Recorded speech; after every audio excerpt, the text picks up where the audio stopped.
तो इस कहानी का हीरो रैंतारो इतना भयानक होता है कि कोई भी उसे देखता है तो डर के मारे अपना मुंह घुमा लेता है। लड़के तो उसे देख के अपनी पैंट गीली कर लेते हैं। ऐसे ही एक दिन वो स्कूल जा रहा था, लेकिन उसको देखकर ना काफी सारे लोग डर रहे थे। लेकिन तभी रास्ते में उसके कुछ स्कूल के दोस्त उसे दिखाई देते हैं, जो कि दूसरे बंदों के साथ पंगे कर रहे थे। और जो गुंडे लोग थे वो जानबूझकर रैंतारो के दोस्त से भिड़ रहे थे ताकि वो थोड़ा पंगा ले सके। मतलब उन्हें उसमें मजा आता है एक तरह से। और वो लोग वहाँ पर रैंतारो से मिलना चाहते थे और उससे पूछते हैं कि आखिरकार वो तुम्हारी क्लास का डरावना बंदा कहाँ पे है। तभी उसका दोस्त बोलता है, अरे ब्रो तू फिक्र मत कर, वो बस यहाँ पे आने ही वाला है। और इसके बाद तभी वहाँ रैंतारो आता है और जब वो दोनों बंदे पीछे मुड़कर देखते हैं तो रैंतारो की शक्ल ना काफी ज्यादा डरावनी लग रही थी और वो लोग केवल उसकी शक्ल देखकर डर के मारे वहाँ से तुरंत भाग जाते हैं। इसके बाद रैंतारो अपने दोस्तों को समझाने लगता है, अरे गधों इस तरीके से लड़ाई मत किया करो। और उसके दोस्त बोलते हैं, अबे ये सब तेरे चक्कर में हो रहा है, तूने किसी को मारा था, इस कारण वो लोग हमारे पास आए थे। और इसके बाद रैंतारो बोलता है, यार ऐसा तो मुझे कुछ भी याद नहीं आ रहा। और इसके बाद वो पिछली रात की बातें बताने लगता है, जहाँ एक कपल लड़ाई कर रहा था। वहाँ लड़की ने लड़के को थप्पड़ मारकर चली जाती है और रैंतारो को लगता है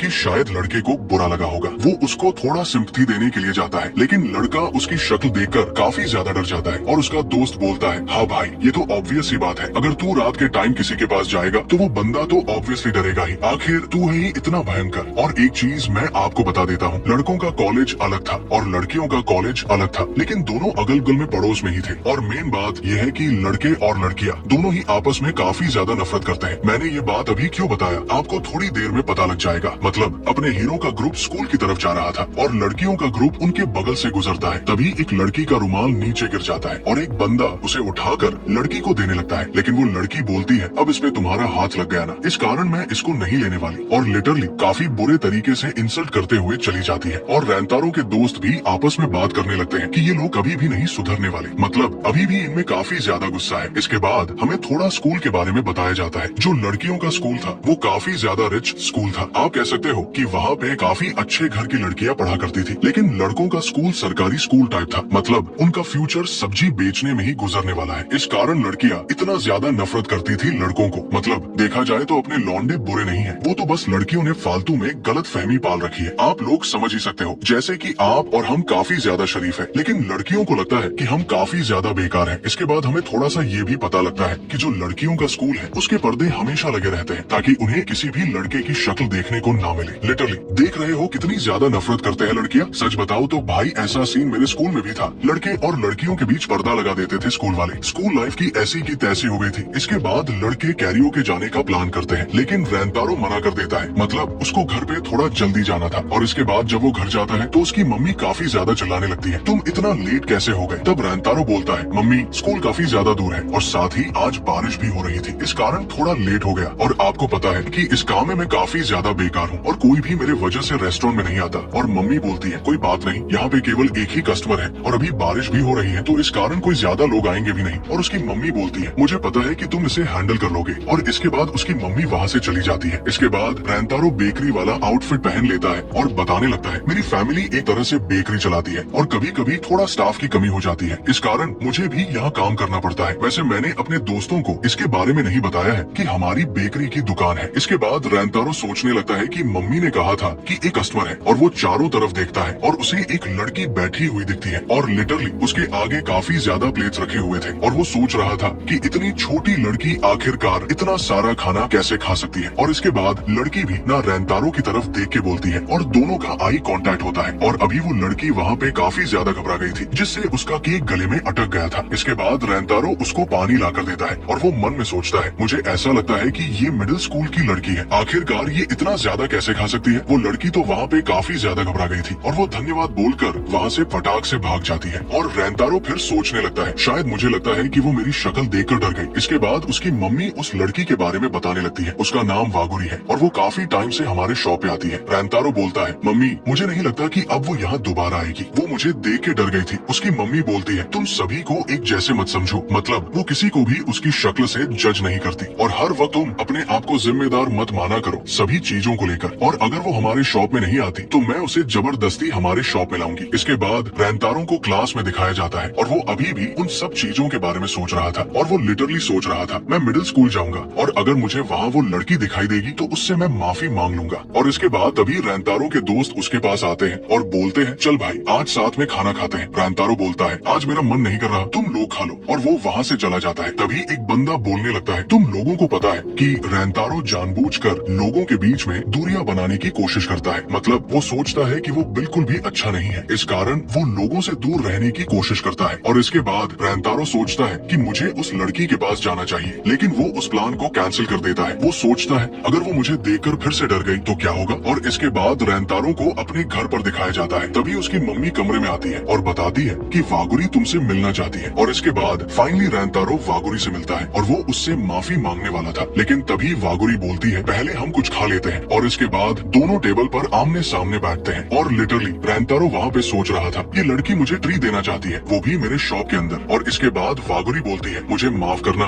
मैं कल भाग गई थी बिना तुम्हें कुछ बोले, और वो इसलिए रैंतारो को केक खिलाना चाहती थी। तब रैंतारो बोलता है तुम एक बार खा लो, मतलब मैं तो खाता रहता हूँ। और दोनों वहाँ पे थोड़ा नौटंकी करते हैं। इसके बाद वागुरी केक खाने लगती है और बताती है मुझे काफी ज्यादा अजीब सा लग रहा है, लेकिन सच बताओ तो यहाँ का केक मुझे काफी ज्यादा अच्छा लगता है। और रैंतारो भी उसको खाते हुए देखकर काफी ज्यादा अंदर से खुश हो रहा था। फिर वागुरी बताने लगती है कल तो तुम काफी ज्यादा हैरान हो गए होगे मेरे आगे इतना सारा केक देखकर। तब रैंतारो मना करता है, लेकिन मन में वो यस करता है एक तरह से। वागुरी बताती है कल बारिश भी हो रही थी तो मैंने सोचा कि एक दो केक और खा लिया जाए, इस कारण मैं वहीं पे बैठी रह गई थी। और इसके बाद दोनों आपस में नाम पूछते हैं। वागुरी रैंतारो को देखकर काफी अच्छे तरीके से बात कर रही थी और रैंतारो सोचता है मैंने पहला इंसान देखा जो मुझसे खुद मिलना चाहता है और मुझसे बिल्कुल भी डर नहीं रहा, मतलब मम्मी के बाद ये पहली इंसान है। फिर वागुरी बोलती है सच बताओ तो मैं तुम्हारी शक्ल देखकर वहाँ से भागी नहीं थी, और ऐसा नहीं है कि मैं तुम्हारे शॉप पे पहली बार आई थी या फिर तुम मेरी मदद पहली बार कर रहे थे, तुमने कभी मुझे नोटिस नहीं किया होगा। और रैंतारो भी शायद मन में सोचता है हाँ ये हो सकता है कि मैंने कभी नोटिस ना किया हो। और इसके बाद तभी रैंतारो चिल्लाते हुए बोलता है अच्छा तो फिर कल तुम भागी किस लिए थी। और उसकी मम्मी और शॉप पर एक औरत भी थी और वो बोलने लगती है थोड़ा धीरे बोलो बच्चों, इतना तेज थोड़ी ना बोला जाता है। तब वागुरी उसे बताती है मुझे पहली बार कोई लड़का इतनी देर तक घूर रहा था, इस कारण मुझे काफी ज्यादा शर्म महसूस हुई और मैं फटाक से भाग गई। और ये सुनकर रैंतारो काफी ज्यादा घबरा जाता है, मतलब जब भी कोई बंदा उसको देखता है तो डर के भाग जाता है, लेकिन उसने पहली लड़की देखी है जो शर्मा कर भाग गई थी। और इसके बाद दोनों का आई कांटेक्ट होता है और दोनों वहाँ पे काफी ज्यादा ब्लश करने लगते हैं। इसके बाद रैंतारो बोलता है अभी रात ज्यादा हो गई तो मैं तुम्हें स्टेशन तक छोड़ देता हूँ। तब वागुरी बताती है मुझे एक केक का ऑर्डर करना है और वो केक का ऑर्डर करने जाती है। कुछ टाइम बाद रैंतारो बोलता है तुम सच में अकेले चली जाओगी ना, क्योंकि अभी काफी रात हो गई है और स्टेशन भी काफी दूर है। और वागुरी बोलती है तुम फिक्र मत करो, तुम ये भी बिल्कुल मत सोचना कि मैं तुमसे डर के भाग गई थी, मैं सच बताऊं मैं तुमसे बिल्कुल भी नहीं डरी और तुम्हारा बहुत बहुत शुक्रिया मुझसे इतने अच्छे तरीके से बात करने के लिए। और इसके बाद वो वहाँ से चली जाती है और रैंतारो अपने कमरे में आता है और वो काफी ज्यादा शर्मा रहा था, मतलब लिटरली पहली बार उससे एक लड़की ने इतने अच्छे तरीके से बात करी थी। इसके बाद रैंतारो सोच रहा होता है मतलब बचपन से ही मुझे सभी लोग रिजेक्ट करते आए हैं, लेकिन वो वागुरी की उसी बात को याद कर रहा था जब उसने कहा था मेरा हार्ट बीट काफी ज्यादा तेज हो गया था जब तुम मेरी तरफ देख रहे थे। और ये सारी बातें सोचकर वो काफी ज्यादा ब्लश कर रहा था। इसके बाद तभी उसकी मम्मी कमरे में आती है और बताती है वागुरी ने कहा कि वो यहाँ कुछ भूल गई थी, वो अभी ज्यादा दूर नहीं गई होगी तो तुम जल्दी से जाकर उसको देकर आओ। और इसके बाद हमें दो बंदे दिखाई जाते हैं और वो दोनों वागुरी को छेड़ रहे थे, बोल रहे थे तुम काफी ज्यादा क्यूट हो, हाइट तुम्हारी कम है लेकिन काफी ज्यादा क्यूट हो, तो चलो थोड़ी मस्ती करने चलते हैं। फिर हमें रैंतारो दिखाया जाता है जो काफी स्पीड में वागुरी को ढूंढ रहा था, मतलब वो चारों तरफ देखता है लेकिन उसको कहीं पे भी नजर नहीं आती। इसके बाद तभी रैंतारो की नजर उन दोनों के ऊपर जाती है और ये दोनों बंदे वही थे जो सुबह उसके दोस्तों को परेशान कर रहे थे। और वो दोनों बात करने लगते हैं तुम रैंतारो के साथ आखिरकार क्या कर रही थी, मतलब इतना ज्यादा बदसूरत इंसान है और तुम उसकी गर्लफ्रेंड तो बिल्कुल भी नहीं हो सकती। और इसके बाद लिटरली वो दोनों रैंतारो की काफी ज्यादा बुराई करते हैं और बोलते हैं तुम्हें उससे थोड़ा दूर रहना चाहिए, नहीं तो तुम्हें भी काफी ज्यादा परेशानी हो सकती है। और रैंतारो को मदद करने जाना था लेकिन वो काफी ज्यादा डर गया था कि कहीं वागुरी भी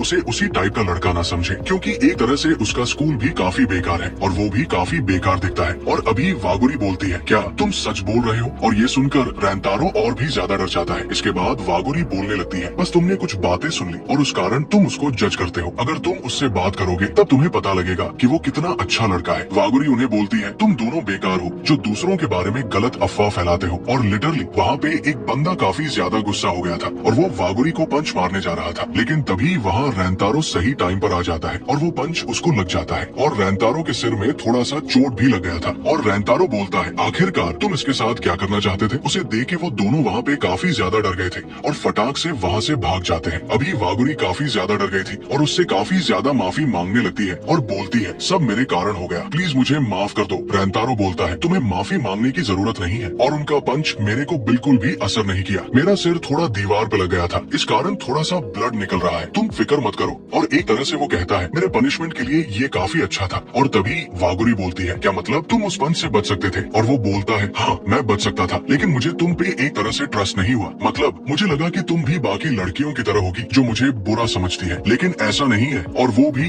वागुरी से काफी ज्यादा माफी मांगने लगता है। वागुरी भी बोलने लगती है इसमें तुम्हारी गलती नहीं है, तुम्हें माफी नहीं मांगनी चाहिए। और रेंतारो मन में सोच रहा होता है सच में ये लड़की काफी अच्छी है, मतलब मेरे जैसे इंसान को अच्छा मानती है तो काफी अच्छी लड़की है। और इसके बाद वागुरी उसका सिर साफ करते हुए बोलने लगती है आखिरकार मुझे समझ में नहीं आता कि सभी लोग तुमसे इतना डरते क्यों हैं, तुम तो इतने अच्छे इंसान हो। और वो बोलती है मुझे माफ करना, मैं तुम्हें बोलना भूल गई और मेरी जान बचाने के लिए तुम्हारा बहुत बहुत शुक्रिया। और इस टाइम पे वो इतनी ज्यादा क्यूट लग रही थी कि मानो कोई अप्सरा धरती पे आ गई हो। रेंतारो सोच रहा होता है मैं कितना ज्यादा अजीब हूँ, मतलब दूसरों के कारण मैं अपने आप को काफी पीछे धकेलते गया, लेकिन आज पहली बार मुझे किसी ने धन्यवाद बोला है। और सच बताओ मुझे ये बातें और भी ज्यादा सुनना है। और इसके बाद रेंतारो उसे स्टेशन पे छोड़ने के लिए जाता है और फिर दोनों थोड़ा बहुत बात करते हैं और वागुरी जाने लगती है और जाते वक्त बोलती है रेंतारो अगली बार जब मैं तुम्हारे शॉप पे आऊंगी तो हम दोनों बैठकर केक खाएंगे। और लिटरली भाई इसने फिर से मेरा हार्ट बीट काफी ज्यादा फास्ट कर दिया, मतलब इतनी ज्यादा क्यूट लग रही थी इस टाइम पे। इसके अगले दिन रेंतारो को अपनी क्लास में दिखाया जाता है और वो काफी ज्यादा घबरा रखा था, मतलब पूरी रात सो नहीं पाया था और केवल वागुरी के बारे में सोच रहा था। और इसके बाद रेंतारो लड़कियों के कॉलेज की तरफ देखता है, उसके पर्दे लगे हुए थे, लेकिन तभी रेंतारो नोटिस करता है कि कोई उस पर्दे को खोलने की कोशिश कर रहा है। और लिटरली इसके बाद वो पर्दा खुल जाता है, मतलब एक स्टूडेंट पर्दा खोलती है और वो पर्दा खोलने वाली लड़की वागुरी थी। और अभी भाई दोनों का फिर से आई कांटेक्ट होता है और लिटरली दोनों वहाँ पे फिर से काफी ज्यादा हैरान हो जाते हैं और दोनों एक दूसरे की तरफ लगातार काफी टाइम तक देखे जा रहे थे। और जैसे ही रेंतारो को रियलाइज होता है वो फटाक से अपनी क्लास का पर्दा लगा दे। और ये बंदा अभी काफी ज्यादा सोच में डूबा हुआ था, मतलब वो वागुरी के बारे में सोच रहा था और वो सोच रहा था कि वो मुझसे बिल्कुल भी नहीं डरी, बल्कि सभी लोग मुझसे काफी ज्यादा डर जाते हैं। और साथ ही वो मेरे शॉप की कस्टमर भी है जो हमेशा मेरे शॉप पर आती है। लेकिन अभी रेंतारो के लिए सबसे बड़ी प्रॉब्लम ये थी कि वो उनके सबसे बड़े दुश्मन वाले स्कूल की अपोनेंट थी, मतलब कीयो हाई की स्टूडेंट थी। और ये चीजें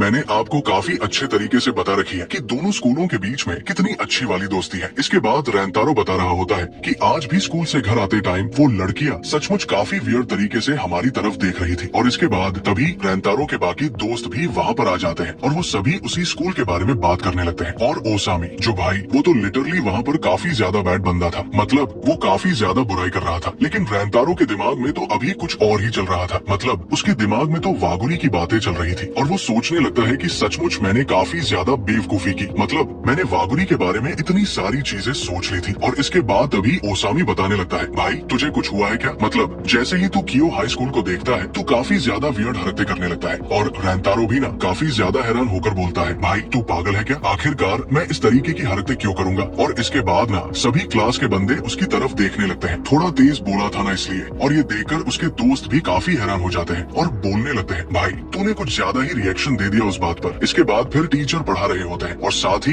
रेंतारो के दिमाग में अभी भी वही सारी बातें चल रही थी कि अब मुझे बिल्कुल भी नहीं लगता कि वागुरी-सान कभी भी हमारे रेस्टोरेंट में आएगी। अब उसको मेरी सच्चाई के बारे में पता चल चुका है और एक तरह से देखा जाए तो ये हमारे लिए काफी अच्छा रहेगा, मतलब अगर लोगों को पता लग जाएगा कि वो हमारे रेस्टोरेंट में आती है तो उसके बारे में काफी गलत सोचेंगे। और इसी तरह उसके दिमाग में और भी काफी सारे विचार आ रहे थे और सचमुच वो बंदा काफी ज्यादा परेशान हो रहा था। और इसके बाद अभी ओसामी बोलता है भाई आज तो तू फ्री है ना, मतलब आज फ्री है तो हम कहीं चल सकते हैं ना। और लिटरली रेंतारो बताता है हाँ भाई आज मैं एकदम फ्री हूँ। ये सुन के उसके सभी दोस्त लोग काफी ज्यादा हैरान भी होते हैं। इसके बाद वो सभी लोग बाहर आते हैं और बाहर आने के बाद काफी ज्यादा हैरान होने लगते हैं, मतलब सभी लोग केवल एक ही डायरेक्शन को देख रहे थे और वो लोग सोचने लगते हैं भाई आखिरकार यहाँ पर चल क्या रहा है। और इसके बाद वो भी देखने के लिए जाते हैं वहाँ पर और लिटरली वो देखने के बाद बाकी लोग भी काफी ज्यादा हैरान हो जाते हैं, मतलब वागुरी वहाँ पर किसी का वेट कर रही थी, वो भी लड़कों के स्कूल के बगल में खड़े होकर। और ये देखकर रेंतारो तो भाई काफी ज्यादा हैरान हो जाता है और साथ ही बाकी लड़के आपस में बात करने लगते हैं भाई आखिरकार कीयो हाई स्कूल की लड़कियां हमारे स्कूल के सामने क्या कर रही है। और रेंतारो भी सोचने लगता है भाई आखिर ये किससे मिलने के लिए यहाँ पर आई है। और इसके बाद ओसामी वागुरी के पास जाकर उसके ऊपर काफी ज्यादा चिल्लाने लगता है आखिरकार तुम्हारी हिम्मत कैसे हुई हमारे स्कूल के सामने आने की। और वागुरी वहाँ पर काफी ज्यादा डर जाती है और ओसामी उसको और भी काफी ज्यादा डराने लगता है, काफी सारी बातें बोलने लगता है। लेकिन तभी वहाँ पर रेंतारो आ जाता है और वो उसको उठाकर बोलने लगता है तुम्हें लड़की लड़कियों के साथ थोड़ा अच्छे ढंग से बात करना चाहिए। और इसके बाद वो वागुरी से माफी भी मांगने लगता है और वागुरी बोलती है तुम्हें माफी मांगने की बिल्कुल भी जरूरत नहीं है। और इसके बाद हमें ओसामी भी दिखाया जाता है। लिटरली बंदा काफी ज्यादा रोने लगता है और बोलता है मुझे माफ कर दो, मैं तुम्हारे ऊपर कुछ ज्यादा ही चिल्लाने लगा था। और इसके बाद तभी वहाँ पर कियो हाई स्कूल की और भी बाकी सारी लड़कियां आ जाती है और वो लोग काफी ज्यादा घबरा गए थे। वो लोग इस तरह से डर रही थी जैसे कि भाई ये लोग आखिरकार क्या कर देंगे उनके साथ। और इसके बाद वो लोग वहाँ से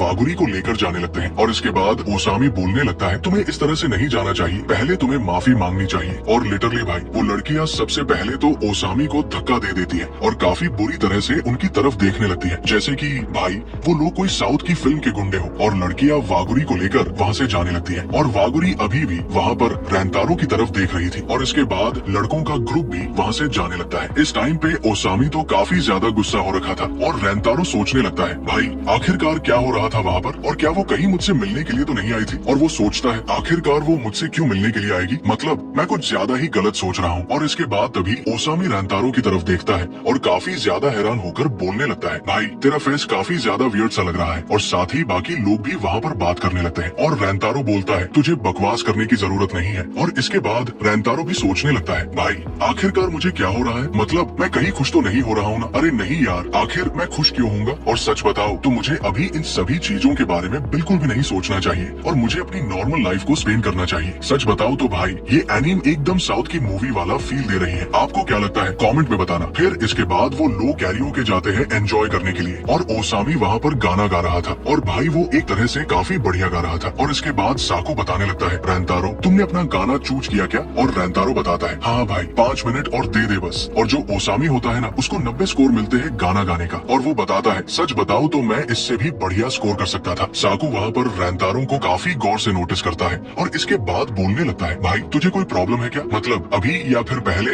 या फिर कभी भी कोई प्रॉब्लम हुई है ना तो तू हमारे साथ शेयर कर सकता है। मतलब साकू को पता लग गया था कि रेंतारो हमसे कुछ ना कुछ छिपा रहा है, मतलब उसके सर पर चोट लगी हुई है। अभी वो काफी ज्यादा वियर्ड सा फेस बना रहा था और साथ ही अभी वो खोया खोया सा भी रहने लगा है। और रेंतारो भी अभी काफी सारी चीजें अपने मन में सोचने लगता है। मतलब वागुरी के साथ उसने बातें की और साथ ही उसके साथ बात करके उसको काफी ज्यादा अच्छा लगा। ये सारी बातें अगर वो अपने दोस्तों को बता देगा तो अभी काफी ज्यादा वियर्ड सा माहौल बन जाएगा और फिर पता नहीं ये लोग क्या सोचेंगे उसके बारे में। इस कारण रेंतारो अपने दोस्तों को कुछ भी नहीं बताता। रेंतारो बोलता है मैंने बोला ना तुम लोगों को फिक्र करने की जरूरत नहीं है, मैं एकदम ठीक हूँ। और इसके बाद सभी लोग फिर से वहाँ पर एंजॉय स्टार्ट कर देते हैं और इसके बाद फिर सभी लोग पूछते हैं भाई तूने डिसाइड किया कि कौन सा गाना गाएगा। वो बोलता है मैंने अभी भी डिसाइड नहीं किया। तभी ओसामी बताने लगता है भाई मैं तेरा गाना पिक करूंगा। रेंतारो कहता है भाई तू पागल है क्या। और इसके बाद रेंतारो माफी मांगता है, मतलब साकू से माफी मांगता है इतना वियर्ड फेस बनाने के लिए। साकू बोलता है भाई अब तेरे बारे में मैं क्या ही कर सकता हूँ। फिर रेंतारो कहता है अच्छा ठीक है तो फिर मैं गाना गाने वाला हूँ। अगले सीन में फाइनली रेंतारो अपने घर आ जाता है और उसका रेस्टोरेंट अभी ओपन था। वो सोचता है कि अभी तो बंद करने का टाइम हो चुका है, फिर ये अभी ओपन क्यों है। और वो जैसे ही अंदर जाता है तो बंदा काफी ज्यादा हैरान हो जाता है क्योंकि वागुरी उसका वहाँ पर वेट कर रही थी और लिटरली वागुरी रेंतारो के रेस्टोरेंट पर उसको वेलकम बैक करती है। और इसके बाद रेंतारो बोलता है आखिर तुम यहाँ पर किस लिए आए हो। तब वागुरी सबसे पहले तो अपने दोस्तों की तरफ से माफी मांगती है, मतलब आज सुबह जो हुआ उसके लिए। रेंतारो बोलता है तुम्हें माफी मांगने की जरूरत नहीं है। और इसके बाद तभी उसकी मम्मी बोलती है अच्छा तुम यहाँ पर आ गए, तुम आज काफी ज्यादा लेट हो गए हो और तुम्हें पता है वागुरी कितने टाइम से तुम्हारा वेट कर रही थी यहाँ पर। इसके बाद वो वागुरी से कहती है वागुरी तुम लेट नहीं हो तो थोड़ा टाइम और स्पेंड कर लो यहाँ पर और मैं एक काफी अच्छा सा केक भी तुम्हारे लिए लाती हूँ। इसके बाद तभी वागुरी के पेट से आवाज भी आने लगती है, मतलब भाई केक की तो दीवानी थी वो, आपको काफी अच्छे तरीके से पता ही है। फिर रेंतारो और उसकी मम्मी काफी ज्यादा वहाँ पर हंसने लगते हैं। वागुरी बोलती है रेंतारो यार तुम तो इस तरह से मत हंसो,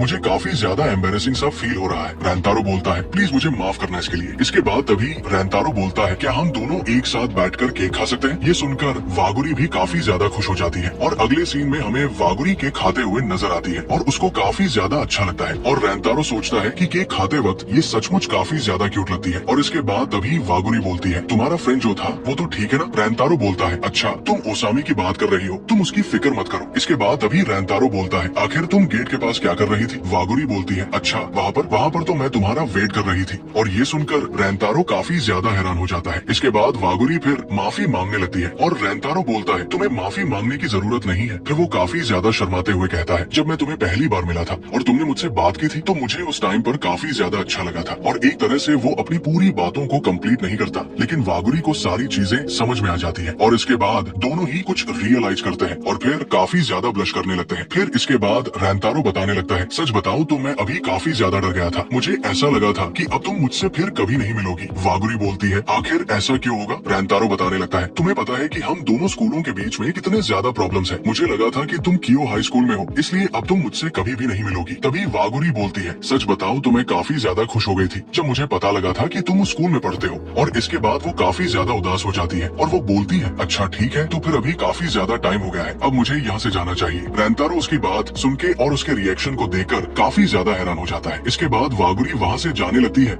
और बताती है, सच बताओ तो मुझे तुम्हारे बारे में जान के काफी ज्यादा अच्छा लगता है और केक के लिए बहुत बहुत शुक्रिया। और लिटरली जाते वक्त वो काफी ज्यादा उदास लग रही थी और रैंतारो उसकी बातों पर ध्यान नहीं दे रहा था, बल्कि उसके फेस पर ध्यान दे रहा था। रैंतारो को तो अभी समझ में नहीं आता कि आखिरकार यहाँ पर हो क्या गया। तभी उसकी मम्मी वहाँ पर आती है और वो बोलती है, आखिर वागुरी कहाँ पर गई? और लिटरली रैंतारो की मम्मी उसका फेस देख के काफी ज्यादा डर गई थी, क्योंकि अभी रैंतारो एकदम ज़ॉम्बी की तरह लग रहा था। और इसके बाद सारी चीजें रैंतारो अपनी मम्मी को बता देता है। रैंतारो तो काफी ज्यादा घबरा गया था। तभी अचानक से उसकी मम्मी उसके सर पर एक थप्पड़ मारती है और अभी मम्मी भी काफी ज्यादा गुस्सा हो गई थी और वो बताने लगती है, मुझे ये बताओ कि जब तुम वागुरी को देखते हो तो तुम्हें कैसा फील होता है? एक तरह से रैंतारो सोचने लगता है, सच बताओ तो जब वो मेरे साथ टाइम स्पेंड करती है तो मुझे काफी ज्यादा अच्छा लगता है, लेकिन मैं नहीं चाहता कि मेरे कारण उसको कोई भी प्रॉब्लम हो, क्योंकि हमारे स्कूल का इमेज काफी ज्यादा खराब है और मेरे कारण वो भी प्रॉब्लम में आ सकती है। मतलब उसके दिमाग में और भी काफी सारी चीजें चल रही थी और तभी उसको कुछ रियलाइजेशन होता है और वो सबसे पहले तो अपने फेस पर एक जोरदार पंच मारता है और लिटरली उसका पंच काफी ज्यादा पावरफुल था। मतलब नाक से खून निकलने लगता है और ये देखकर उसकी मम्मी भी काफी ज्यादा हैरान हो जाती है और बोलती है, तुम पागल हो क्या? आखिर तुम किस तरह की हरकतें करने लगते हो? वो बोलती है, तुम्हें ऐसा नहीं करना चाहिए था। रैंतारो बोलता है, मम्मी आपने सही कहा, मतलब मुझे अभी सब समझ में आ चुका है। और वो अपनी मम्मी को काफी ज्यादा धन्यवाद भी करता है। फिर अगले दिन हमें रैंतारो दिखाया जाता है जो वागुरी का वेट कर रहा था। तभी वहाँ पर वागुरी आती है, वो भी रैंतारो को देखकर काफी ज्यादा हैरान होती है। इसके बाद वागुरी बताती है, आखिर तुम्हारे फेस को क्या हो गया? रैंतारो उसका कोई भी रिप्लाई नहीं करता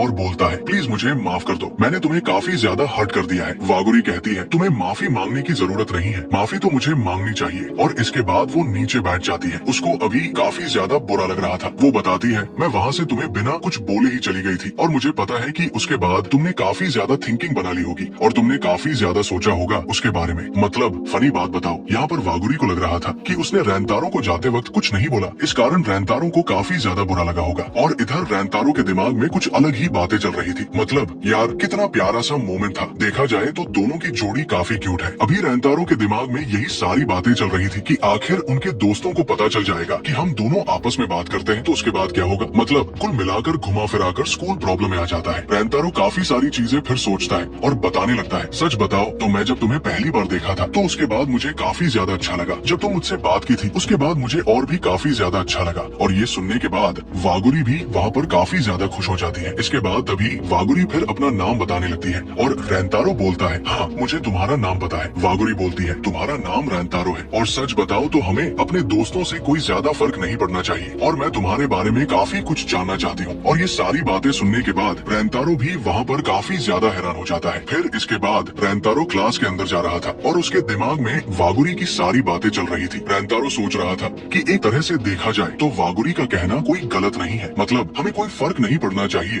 कि आखिरकार हमारे दोस्त हमारे बारे में क्या बोलते हैं। और इसके बाद रैंतारो अपनी विंडो की तरफ देखने लगता है और दूसरी साइड वागुरी भी पर्दे को हटाती है और उस तरफ उसको रैंतारो दिखाई देता है और वो देखकर काफी ज्यादा खुश हो जाती है। और रैंतारो भी वागुरी की तरफ देखे जा रहा था और बोलता है, सच बताओ तो मैं भी तुम्हारे बारे में काफी कुछ जानना चाहता हूँ वागुरी सान। और इसके बाद रैंतारो बताता है, मुझे अभी ऐसा लगा कि मैं उस दुनिया का हिस्सा बनते जा रहा हूँ जो मैं अभी तक नहीं बन पाया था। क्लास के अंदर रैंतारो और ओसामी की हालत बहुत ज्यादा खराब हो रखी है क्योंकि इनकी क्लास का एसी नहीं चल रहा है। ओसामी कहता है, चलो स्टाफ रूम में जाकर एसी ऑन करवा लेते हैं। फिर इसके बाद वो दोनों स्टाफ रूम की तरफ जाने लगते हैं। ओसामी रैंतारो से कहता है, हमें कुछ ऐसा करना चाहिए जिसमें हमें मजा आए। अचानक ओसामी के दिमाग में एक आइडिया आता है और वो एक्साइटेड होकर रैंतारो से कहता है, इस महीने महीने में स्पोर्ट्स फेस्टिवल भी है, तो क्यों ना हम लोग इसमें पार्टिसिपेट करें और जीत जाएं। ऐसा करने में हमें सही में काफी मजा आएगा। इसके बाद स्टाफ रूम में जाकर उन्हें सूका चांद मिलता है। सूका चांद साफ कह देता है, तुम दोनों स्पोर्ट्स फेस्टिवल में पार्टिसिपेट नहीं कर सकते। ये सुनते ही ओसामी को बहुत बड़ा सदमा लगता है। ओसामी पूछता है, भला हम दोनों इसमें पार्टिसिपेट क्यों नहीं कर सकते? सूका चांद जवाब देता है, जो भी स्टूडेंट मिड टर्म एग्जाम में फेल होगा उसे अपना नाम स्पोर्ट्स फेस्टिवल से वापस लेना होगा। ओसामी कहता है, फिर हमारा पास होना तो मुझे नामुमकिन लगता है। सूका चांद कहता है, तो फिर इसका मतलब तुम पार्टिसिपेट नहीं कर पाओगे। ओसामी कहता है, हम पूरी मेहनत करेंगे,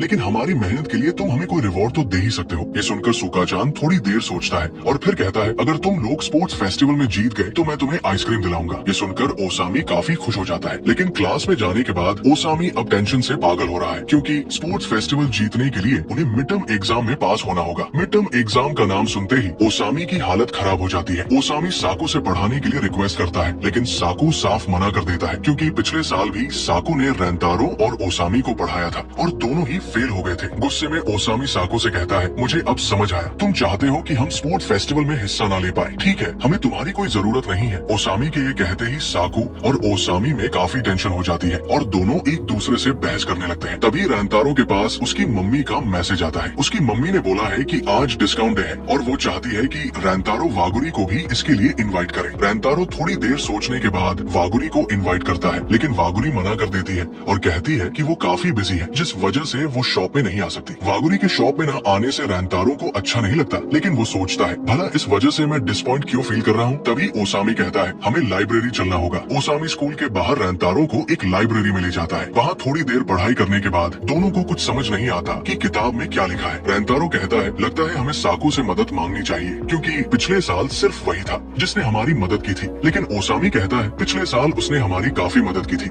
लेकिन उसके बावजूद हम फेल हो गए, जिसकी वजह से मुझे अब भी काफी बुरा फील होता है। रेंतारो ओसामी को समझाता है, साकू हमारी मदद करना चाहता है और वो भी स्पोर्ट्स डे में इंटरेस्टेड है, लेकिन वो इस बात को एक्सेप्ट नहीं करना चाहता। ये सुनकर ओसामी थोड़ा सरप्राइज हो जाता है और कहता है, क्या तुम सही में रेंतारो ही हो? रेंतारो जवाब देता है, क्या फर्क पड़ता है, हमें बस जीतने पर फोकस करना है। फिर ओसामी साकू को मनाने के लिए जाने लगता है और कहता है, मैं स्पोर्ट्स फेस्टिवल में इसलिए इंटरेस्टेड हूँ क्योंकि तुम भी वहाँ रहने वाले हो। अब मैं जल्दी से जाकर उसे लेकर आता हूँ। रेंतारो अकेले बैठकर पढ़ने लगता है। तभी दो छोटी लड़कियाँ आती है जिन्हें बैठने के लिए कोई सीट नहीं मिलती। इन्हें देखकर रेंतारो अपनी सीट खाली करके चला जाता है। वो लड़कियाँ ये नोटिस करती है और आपस में बात करती है, इसने हमारे लिए सीट खाली की और हमें इसे शुक्रिया करने का मौका भी नहीं मिला। लाइब्रेरी से बाहर जाते समय रेंतारो को लगता है कि उसे वागुरी की आवाज सुनाई दे रही है। वो देखता है कि वागुरी अपनी फ्रेंड के साथ पढ़ाई कर रही है। उनकी बातें सुनकर रेंतारो नोटिस करता है कि वागुरी अपनी फ्रेंड के साथ काफी रिलैक्स होकर बात कर रही है। बातों से रेंतारो को पता चलता है कि वागुरी अपनी क्लास में टॉप करती है। ये सुनकर रेंतारो वागुरी से काफी इम्प्रेस हो जाता है। लाइब्रेरी से बाहर जाकर रेंतारो वागुरी के बारे में सोचने लगता है। वागुरी सही में एक कमाल की लड़की है, क्योंकि वो कियोहाई जैसे स्कूल में भी टॉप स्टूडेंट है और एक मैं हूँ जो एक सरकारी टाइप स्कूल में भी टॉपर नहीं हूँ। रेंतारो आंखें बंद करके बेंच पर लेट जाता है। जैसे ही वो आंखें खोलता है, वो देखता है कि वागुरी उसके सामने खड़ी है। वागुरी को देखकर रेंतारो थोड़ा शॉक हो जाता है और कहता है, मुझे तो लगा था कि तुम अंदर पढ़ाई कर रही हो। वागुरी कहती है, मुझे लगा ही था कि तुम ही हो, हमें मिले हुए काफी समय हो चुका है। जब मैं अंदर पढ़ाई कर रही थी तो मुझे लगा कि शीशे के सामने से तुम ही गुजरे हो। रेंतारो साइड हो जाता है और वागुरी बैठकर कहती है, तुमने मुझे इनवाइट किया, लेकिन इसके बाद भी मैं डिस्काउंट डे के दिन तुम्हारी शॉप में नहीं आ पाऊंगी। इसके लिए मैं तुम्हें सॉरी बोलना चाहती हूँ। रेंतारो कहता है, इसमें सॉरी बोलने की क्या बात है, वैसे भी हर महीने शॉप में एक दिन डिस्काउंट डे होता ही है। वागुरी कहती है, अगले महीने मैं शॉप में जरूर आऊंगी और अपनी पार्ट टाइम जॉब से थोड़े पैसे बचा लूंगी। ये सुनकर रेंतारो हैरान होकर कहता है, तुम इतना अमीर होने के बावजूद पार्ट टाइम जॉब कर रही हो? वागुरी हंसने लगती है और कहती है, तुम क्या थोड़े से पागल हो? असल में मुझे कियोहाई स्कूल में स्कॉलरशिप मिली है, जिस वजह से मुझे हमेशा अच्छे नंबर लाने पड़ते हैं। मैं हमेशा फर्स्ट प्लेस पर आती हूँ। जब मैंने कियोहाई स्कूल में पढ़ना शुरू किया तो मुझे अपने अंदर काफी प्राउड फील हुआ। ये सुनकर रेंतारो को रियलाइज होता है कि उसका वागुरी को लेकर नजरिया कितना गलत था। रेंतारो वागुरी को एक अमीर लड़की के तौर पर जज कर रहा था और उसे ऐसे लोगों से नफरत है जो बिना जाने किसी को जज करते हैं। ये सोचकर रेंतारो को बुरा लगता है। रेंतारो वागुरी से कहता है, वागुरी क्या तुम मेरी पढ़ाई में थोड़ी मदद कर सकती हो? अगर मैं मिड टर्म एग्जाम में फेल हो गया तो मैं काफी दिक्कत में आ जाऊंगा। अगर तुम फ्री हो तभी मेरी मदद करना। वागुरी कहती है, अगर मेरे पास टाइम होगा तो मैं तुम्हें जरूर बताऊंगी। चलो साथ में अपना बेस्ट देते हैं। दोनों अपनी बातचीत जारी रखते हैं। थोड़ी देर बाद वागुरी कहती है, अब मुझे वापस जाना चाहिए क्योंकि मेरी फ्रेंड शॉप से वापस आने वाली होगी। लेकिन वागुरी की फ्रेंड सुबारू वागुरी को रेंतारो से बात करते देख रही थी। वो कहती है,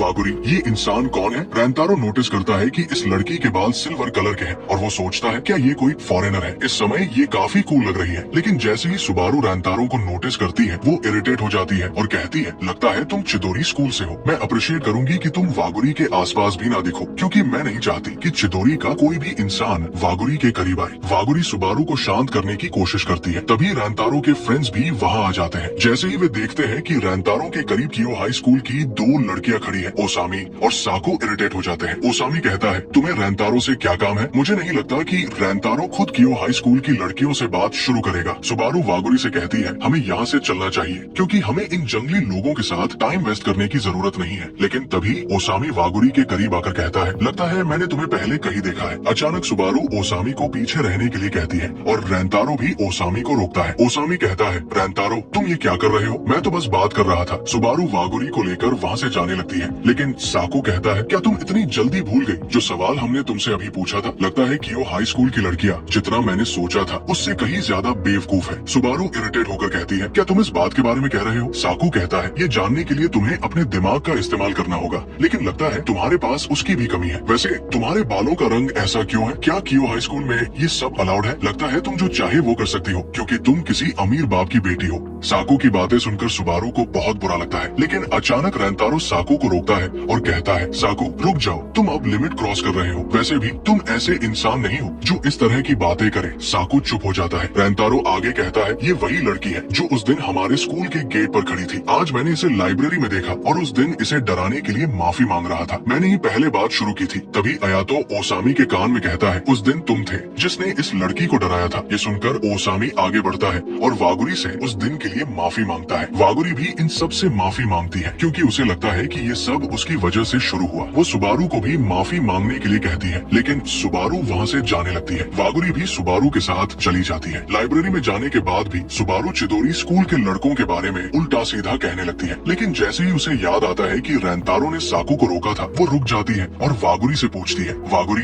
तुम्हें उस ब्लॉन्ड बाल वाले लड़के के बारे में क्या लगता है? वागुरी कहती है, वो बहुत अच्छा इंसान है। ये सुनकर सुबारू को पता नहीं क्यों अच्छा नहीं लगता। घर पहुँचने के बाद भी रैंतारो पढ़ाई कर रहा होता है, लेकिन साको ने जो चीजें पढ़ाई थी वो उसे समझ नहीं आ रही थी। तभी वागुरी का कॉल आता है। दोनों दिन में हुए कांड को लेकर बात करते हैं और सब कुछ सॉर्ट कर लेते हैं। वागुरी कहती है, रैंतारो आज तुमने जो किया वो काफी कूल था, मुझे प्रोटेक्ट करने के लिए शुक्रिया। ये सुनकर रैंतारो शर्मा जाता है, क्योंकि आज से पहले किसी ने उसे कूल नहीं कहा था। लेकिन वागुरी कहती है, मुझे माफ करना, क्योंकि आजकल मैं तुमसे कुछ ज्यादा कैजुअली बात कर रही हूँ। मैं आगे से इस बात का ख्याल रखूंगी। रैंतारो पूछता है, वागुरी तुम मुझसे इतने फॉर्मल तरीके से क्यों बात करती हो? वागुरी शर्मा जाती है और कहती है, क्योंकि मैं तुम्हारी शॉप की बस एक कस्टमर हूँ। अगर मैं तुमसे ज्यादा कैजुअली बात करूंगी तो वो थोड़ा अजीब लगेगा। ये सुनकर रैंतारो को अच्छा नहीं लगता, क्योंकि उसे लगता है कि वागुरी ने उसे खुद से दूर कर दिया है। वागुरी रैंतारो को सैटरडे को साथ में स्टडी करने के लिए कहती है और रैंतारो इसके लिए हामी भर देता है। लेकिन अचानक रैंतारो कहता है, अगर तुम्हें कोई दिक्कत ना हो तो तुम आगे से मुझसे ऐसे बात कर सकती हो जैसे मैं तुम्हारा फ्रेंड हूँ। वागुरी कहती है, ठीक है, मैं ये बात याद रखूंगी। बातचीत खत्म होने के बाद रैंतारो सोच रहा था कि उसने ये सब क्या बोल दिया। वो बहुत एम्बेरस फील कर रहा था। दूसरी तरफ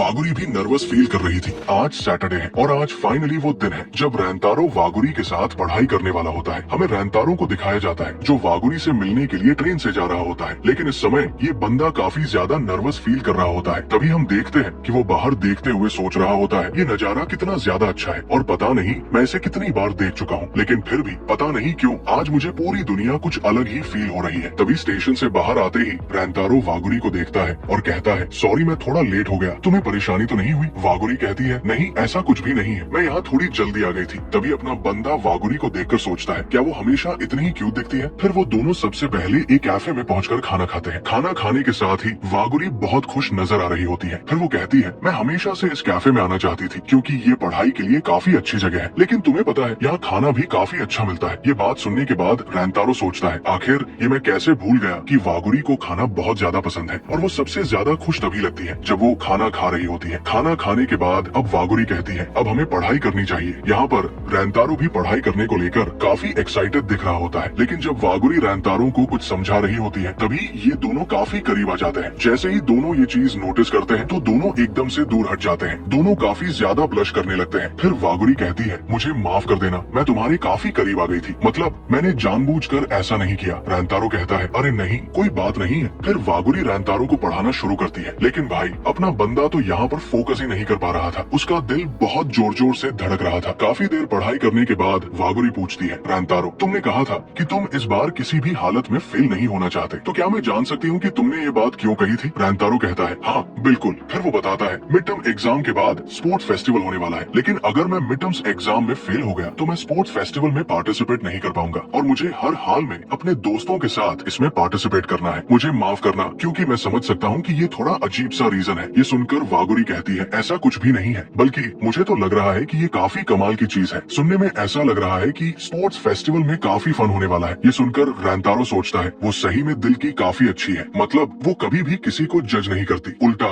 उसको अप्रिशिएट करती है। फिर वागुरी कहती है, रैंतारो तुम्हारी बातों को सुनकर ऐसा लगता है कि तुम अपने दोस्तों से बहुत प्यार करते हो। ये सुनने के बाद तो रैंतारो को शौक के मारे खांसी आ जाती है। वागुरी पूछती है, तुम ठीक तो हो ना? रैंतारो कहता है, हाँ मैं बिल्कुल ठीक हूँ, लेकिन तुमने ऐसा क्यों कहा कि मैं उनसे प्यार करता हूँ? वो कहती है, मैं भी अपने दोस्तों से बहुत प्यार करती हूँ और वो सभी लोग काफी कमाल के हैं, खास तौर पर सुबारू। तुम्हें पता है, जब से हम बच्चे थे तब से ही हम काफी अच्छे दोस्त हैं, लेकिन लोग सुबारू को समझने में गलती करते हैं, पर असल में वो दिल की काफी अच्छी इंसान है। वो तो बस अपने पास्ट की वजह से लड़कों को पसंद नहीं करती। पिछली बार जब तुमने सुबारू को जज नहीं किया था तो मुझे काफी खुशी हुई थी, इसके लिए तुम्हारा बहुत बहुत शुक्रिया। इसके बाद फिर से दोनों दोबारा पढ़ाई करना शुरू करते हैं। रैंतारो सोच रहा होता है, मुझे हमेशा वागुरी की बातों को सुनकर काफी ज्यादा खुशी मिलती है। काफी देर पढ़ाई करने के बाद ये दोनों अपने अपने घर के लिए निकलने वाले होते हैं, लेकिन जाने से पहले वागुरी रैंतारो को रोकती है और अपने बैग में से एक नोटबुक निकालकर उसे देती है, जिसके अंदर रैंतारो के लिए मिड टर्म एग्जाम के लिए कुछ नोट होते हैं। इसे वागुरी ने खुद बनाया था। ये देखकर रैंतारो थोड़ा शॉक होता है और कहता है, तुम्हें खुद भी तो पढ़ाई करनी थी और फिर भी तुमने मेरे लिए इतना सब किया, इसके लिए तुम्हारा बहुत बहुत शुक्रिया। वागुरी कहती है, इसमें कोई इतनी बड़ी बात भी नहीं है, पर वैसे भी मैं चाहती हूँ कि तुम अपने दोस्तों के साथ स्पोर्ट्स फेस्टिवल को एंजॉय करो, फिर बाद में तुम्हें मुझे स्पोर्ट्स फेस्टिवल के बारे में सब कुछ बताना पड़ेगा।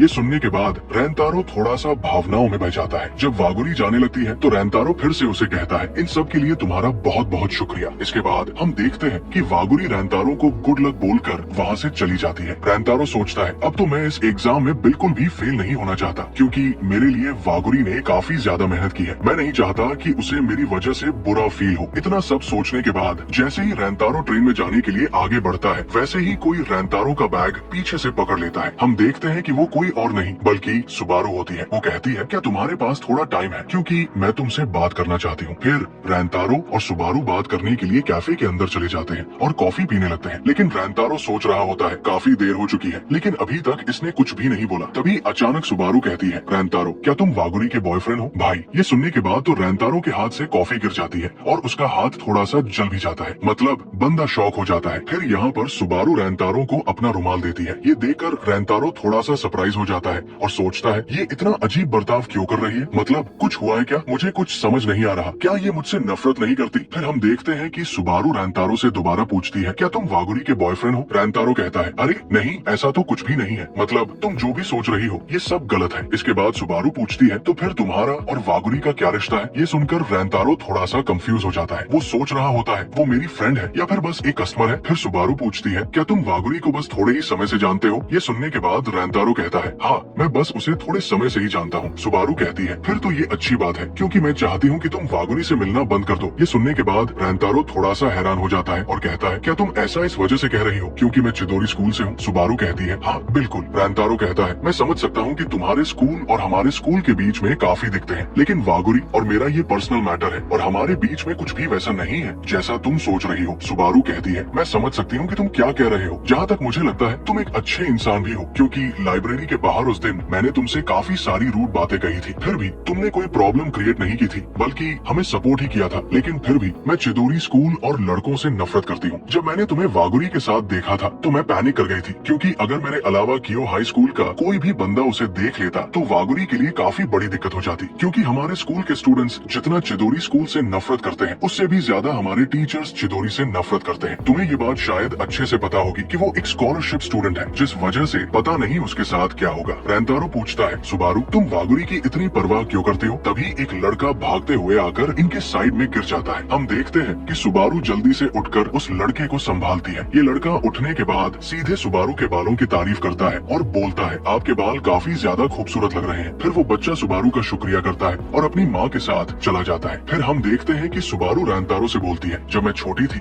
वागुरी ने भी मुझसे यही बात बोली थी जो इस बच्चे ने अभी अभी मुझे बोला है। सुबारू रैंतारो को बताती है कि जब वो बच्ची थी तब लड़के लड़के सुबारू के बालों के रंग की वजह से उसे तंग करते थे, उसका काफी मजाक उड़ाते थे, लेकिन वागुरी ने सुबारू को प्रोटेक्ट किया था और कहा था सुबारू के बाल काफी ज्यादा खूबसूरत है। तब से अब तक वागुरी सुबारू के लिए एक हीरो है। इतना सब कहने के बाद सुबारू अचानक से थोड़ी इमोशन हो जाती है। वो इमोशन होकर रैंतारो को वागुरी से मिलने के लिए मना करती है और कहती है तुम प्लीज वागुरी से मिलना बंद कर दो। मैं जानती हूँ कि उसने कियो हाई स्कूल में आने के लिए कितनी ज्यादा मेहनत की है, इसलिए मैं नहीं चाहती कि वागुरी उस चीज को खो दे जिसके लिए उसने इतनी ज्यादा मेहनत की है। हालांकि मैं ये भी नहीं जानती कि जो मैं कर रही हूँ वो सही है या फिर गलत। हो सकता है कि ये बात जानने के बाद वागुरी मुझसे नफरत करे, लेकिन मेरे लिए वागुरी की खुशी सबसे ज्यादा जरूरी है। इसलिए प्लीज मैं तुमसे रिक्वेस्ट करती हूँ कि तुम वागुरी से मिलना बंद कर दो। भाई सुबारू की इन सारी बातों को सुनने के बाद रैंतारो याद करता है कि चिदोरी और कियो हाई स्कूल आपस में एक दूसरे से कितनी ज्यादा नफरत करते हैं। रैंतारो को ये भी रियलाइज होता है कि सुबारू वागुरी की बहुत ज्यादा केयर करती है, लेकिन आखिर में रैंतारो को वागुरी की बात याद आती है जहाँ वागुरी ने उसे कहा था मुझे चिदोरी और कियो हाई से कोई फर्क नहीं पड़ता, बस मैं तुम्हें जानना चाहती हूँ, वो भी काफी अच्छे तरीके से। ये सब सोचने के बाद रैंतारो कहता है मुझे माफ कर देना, लेकिन तुम जो भी कह रही हो मैं वो नहीं कर सकता। ये सुनने के बाद सुबारू को काफी ज्यादा बुरा लगता है। फिर सुबारू कहती है तुम्हें जानने के बाद मुझे ऐसा लगा ही था कि तुम कुछ ऐसा ही कहोगे। इसके बाद हम देखते हैं कि रैंतारो वहाँ से चला जाता है। घर जाते टाइम रैंतारो पढ़ने की कोशिश कर रहा होता है, लेकिन आज जो भी कुछ हुआ था इस वजह से रैंतारो अपनी पढ़ाई पर फोकस नहीं कर पा रहा था। मतलब बंदा काफी ज्यादा इरिटेट हो रहा था।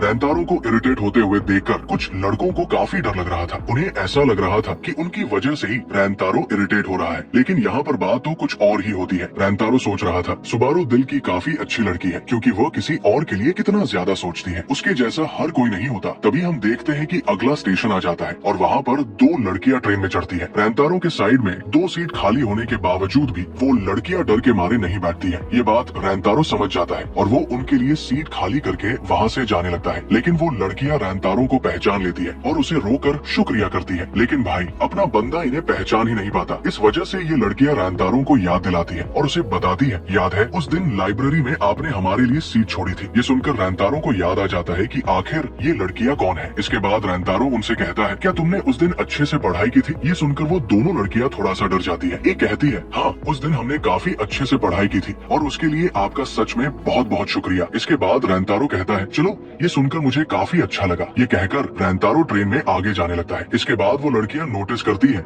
कि रैंतारो काफी अच्छा इंसान है। रैंतारो ट्रेन में आगे जाकर खड़ा हो जाता है और सोचता है मैं काफी हैरान हो गया था, मैंने नहीं सोचा था कि वो कभी मुझे शुक्रिया कहने वाली है। वैसे उनका बिहेवियर काफी अच्छा था, मतलब उन्होंने मुझे थैंक्स बोला, लेकिन लगता है कि वो मुझे देखकर थोड़ी सी डर गई थी। तभी रैंतारो को याद आता है कि वागुरी उसे हर एक छोटी बात के लिए कैसे शुक्रिया कहती है। रैंतारो यही सब सोचता है वागुरी काफी अच्छी इंसान है, कहीं मेरी वजह से वो किसी दिक्कत में ना पड़ जाए। कहीं ना कहीं मुझे ऐसा लगता है कि सुबारू सही कह रही है। सुबारू की इन सारी बातों को याद करते हुए वो कुछ ज्यादा ही उदास होने लगता है, मतलब उसे समझ नहीं आ रहा होता कि अब उसे क्या करना चाहिए। इसके बाद हमें सीधे कुछ दिनों बाद का सीन दिखाया जाता है, जहाँ पर हम देखते हैं कि रैंतारो के मिड टर्म एग्जाम्स के रिजल्ट आ चुके हैं। उनका टीचर मतलब सुकाचान उन्हें बताता है। इस बार हमें जानकर खुशी होगी कि ओसामी और रैंतारो फेल नहीं हुए हैं। ये सुनने के साथ ही पूरी क्लास काफी जोर से चीयर करती है, मतलब अब इन्हें फाइनली स्पोर्ट फेस्टिवल में पार्टिसिपेट करने का मौका मिल जाएगा और ये लोग वहाँ पर एंजॉय कर पाएंगे। लेकिन पहले तो सभी लोग रैंतारो और ओसामी की तारीफ करते हैं और फिर साकू को उनके पास होने का क्रेडिट देते हैं, उसके काफी ज्यादा मजे भी लेने लगते हैं। यहाँ पर रैंतारो अपने मार्क्स देखता है और हम देखते हैं कि उसके 59 नंबर आए होते हैं। ये देखकर तो भाई वो कुछ ज्यादा ही खुश हो जाता है। वो खुशी के मारे सोचता है क्यों ना ये बात वागुरी को बताई जाए। वो वागुरी को इस बात के लिए मैसेज करने वाला होता है कि तभी उसे रियलाइज होता है कि सुबारू ने उससे क्या कहा था। उसे सुबारू की वो सारी बातें याद आने लगती है, जिस वजह से रैंतारो खुद को रोक लेता है और वागुरी को मैसेज नहीं करता। इस टाइम पर अपना बंदा थोड़ा सा अपसेट हो जाता है। तभी हम दूसरी तरफ देखते हैं कि ये सभी लोग काफी मस्ती करने के चक्कर में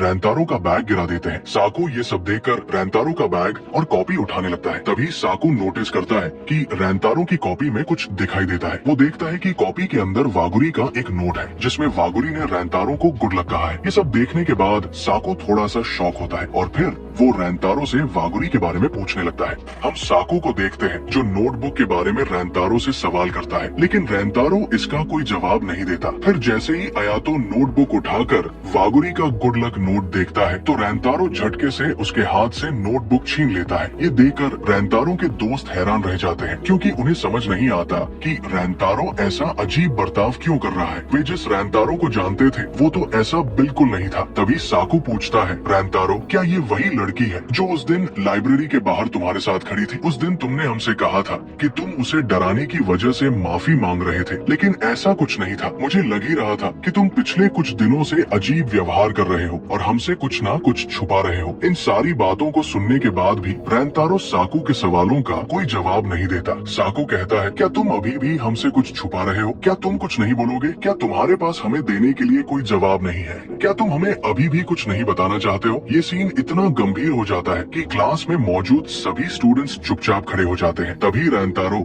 साकू से कहता है, मुझे माफ करना, मैं तुम्हें इसके बारे में कुछ नहीं बताना चाहता। रैंतारो का ये जवाब सुनकर ओसामी और अयातो हैरान रह जाते हैं, लेकिन साकू को इस बात का बहुत बुरा लगता है। वैसे बुरा तो लगना ही था। इसके बाद रैंतारो जब घर जाता है तो वो उसके दोस्तों के बीच जो कुछ हुआ था उसके बारे में सोचने लगता है। इस सब में वो खुद को ही दोषी ठहराने लगता है। तभी वागुरी के उस नोट को याद करके रैंतारो कहता है, मुझे कम से कम इसके लिए वागुरी का शुक्रिया तो करना चाहिए। फिर रैंतारो वागुरी को मैसेज करके धन्यवाद देता है और बताता है कि वो सभी सब्जेक्ट्स में पास हो गया है और ये सब उसकी वजह से हुआ। ये सुनकर वागुरी को बहुत अच्छा लगता है। फिर वागुरी रैंतारो को मैसेज करती है कि उसे स्पोर्ट्स फेस्टिवल का अच्छे से आनंद लेना चाहिए, लेकिन तभी रैंतारो को सुबारू की बात याद आती है कि वागुरी के साथ रहने से वो किसी मुश्किल में पड़ सकती है। इस वजह से रैंतारो वागुरी के मैसेज का जवाब नहीं देता, यानी वो मैसेज को देखकर छोड़ देता है। दूसरी ओर वागुरी इस बात से खुश होती है कि रैंतारो ने उसका मैसेज पढ़ लिया है। वो सोचती है कि पता नहीं रैंतारो फुटबॉल खेलेगा या बेसबॉल, और इसी तरह की बातें सोचने लगती है। अगले दिन हमें ओसामी और अयातो दिखाए जाते हैं जो बहुत परेशान है क्योंकि रैंतारो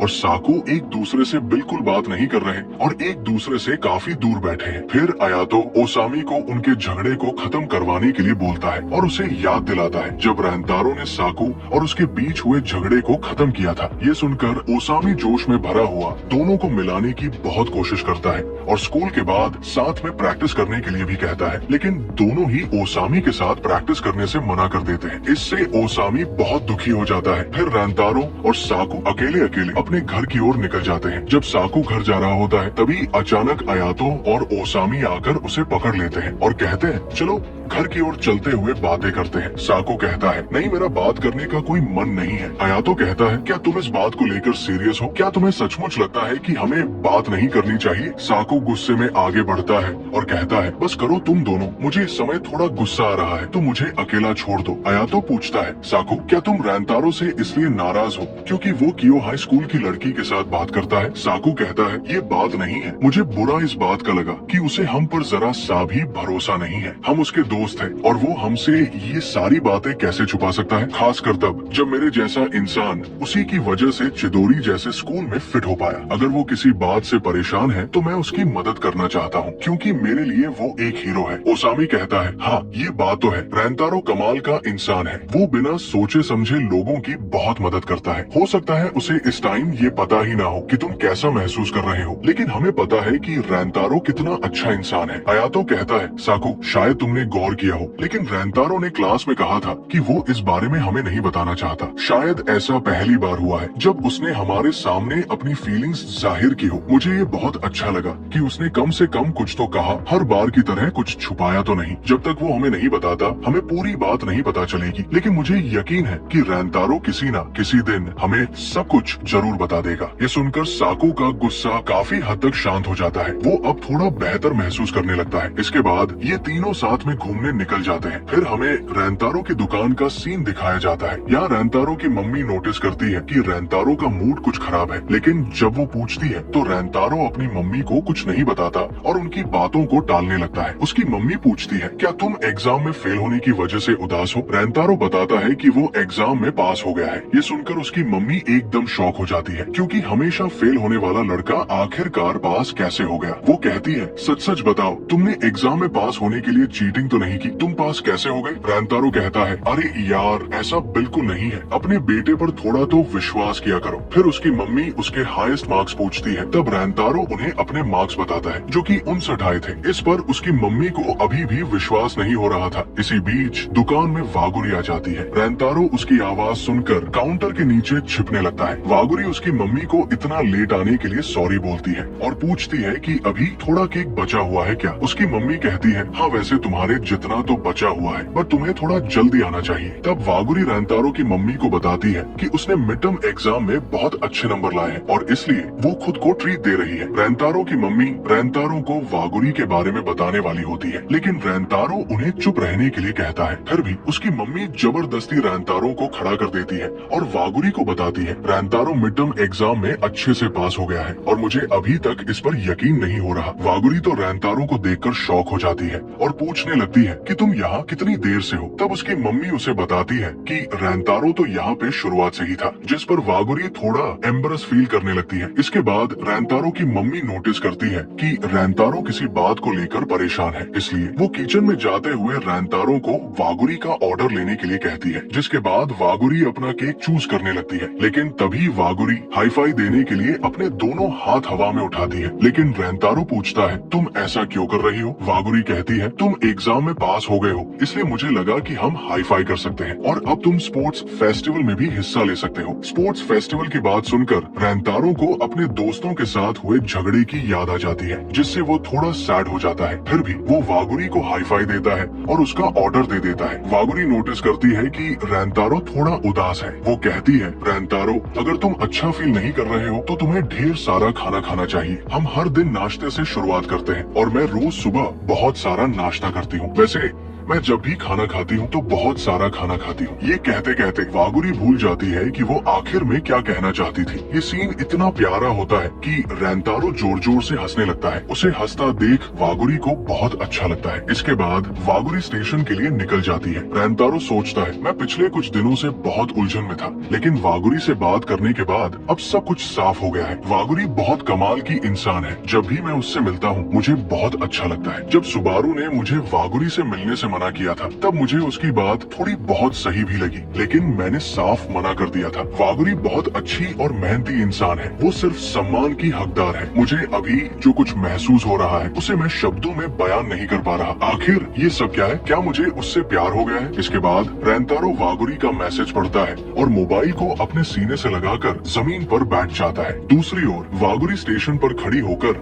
रैंतारो के बारे में सोच रही होती है। उसे रैंतारो का हंसना बहुत क्यूट लगा था। वो अपनी चैट पढ़ने लगती है, तभी उसके पास एक मैसेज आता है। दूसरी तरफ रैंतारो भी दुकान बंद करके घर चला जाता है, जहाँ उसकी मम्मी ने उसके लिए शानदार खाना बनाया होता है। पूछने पर वो बताती है कि आज खुशी का दिन है क्योंकि रैंतारो एग्जाम में पास हो गया है। हालांकि उसे अभी भी यकीन नहीं होता कि रैंतारो 59 नंबर ला सकता है। रैंतारो अपनी मार्कशीट दिखाता है। ये देखकर उसकी मम्मी भावुक हो जाती है और कहती है, मैं आज बहुत खुश हूँ। रैंतारो कहता है, बस मैं पास हो गया, यही काफी है। मेरे नंबर बहुत अच्छे नहीं है। उसकी मम्मी कहती है, हाँ तुम सही कह रहे हो, लेकिन जब तुम छोटे थे तब से अब तक तुमने कई चीजों को बीच में ही छोड़ दिया था। इस बार तुमने हार नहीं मानी और मेहनत करके सफल हुए हो। मुझे नहीं पता कि तुमने अचानक इतनी पढ़ाई क्यों की, लेकिन इसके पीछे कोई अच्छी वजह जरूर होगी। मुझे लगता है कि तुम किसी बात को लेकर परेशान हो। रैंतारो पूछता है, आपको ये कैसे पता? उसकी मम्मी कहती है, चिंता मत करो, मैं तुमसे सवाल जवाब नहीं करूंगी। पिछली बार जब तुम वागुरी को लेकर परेशान थे तब तुमने उससे अच्छे से माफी मांगी थी, इसलिए मुझे पता है कि मेरा बेटा ऐसा इंसान नहीं है जो जरूरत पड़ने पर माफी ना मांगे। तुम कभी कभी ज्यादा परेशान हो जाते हो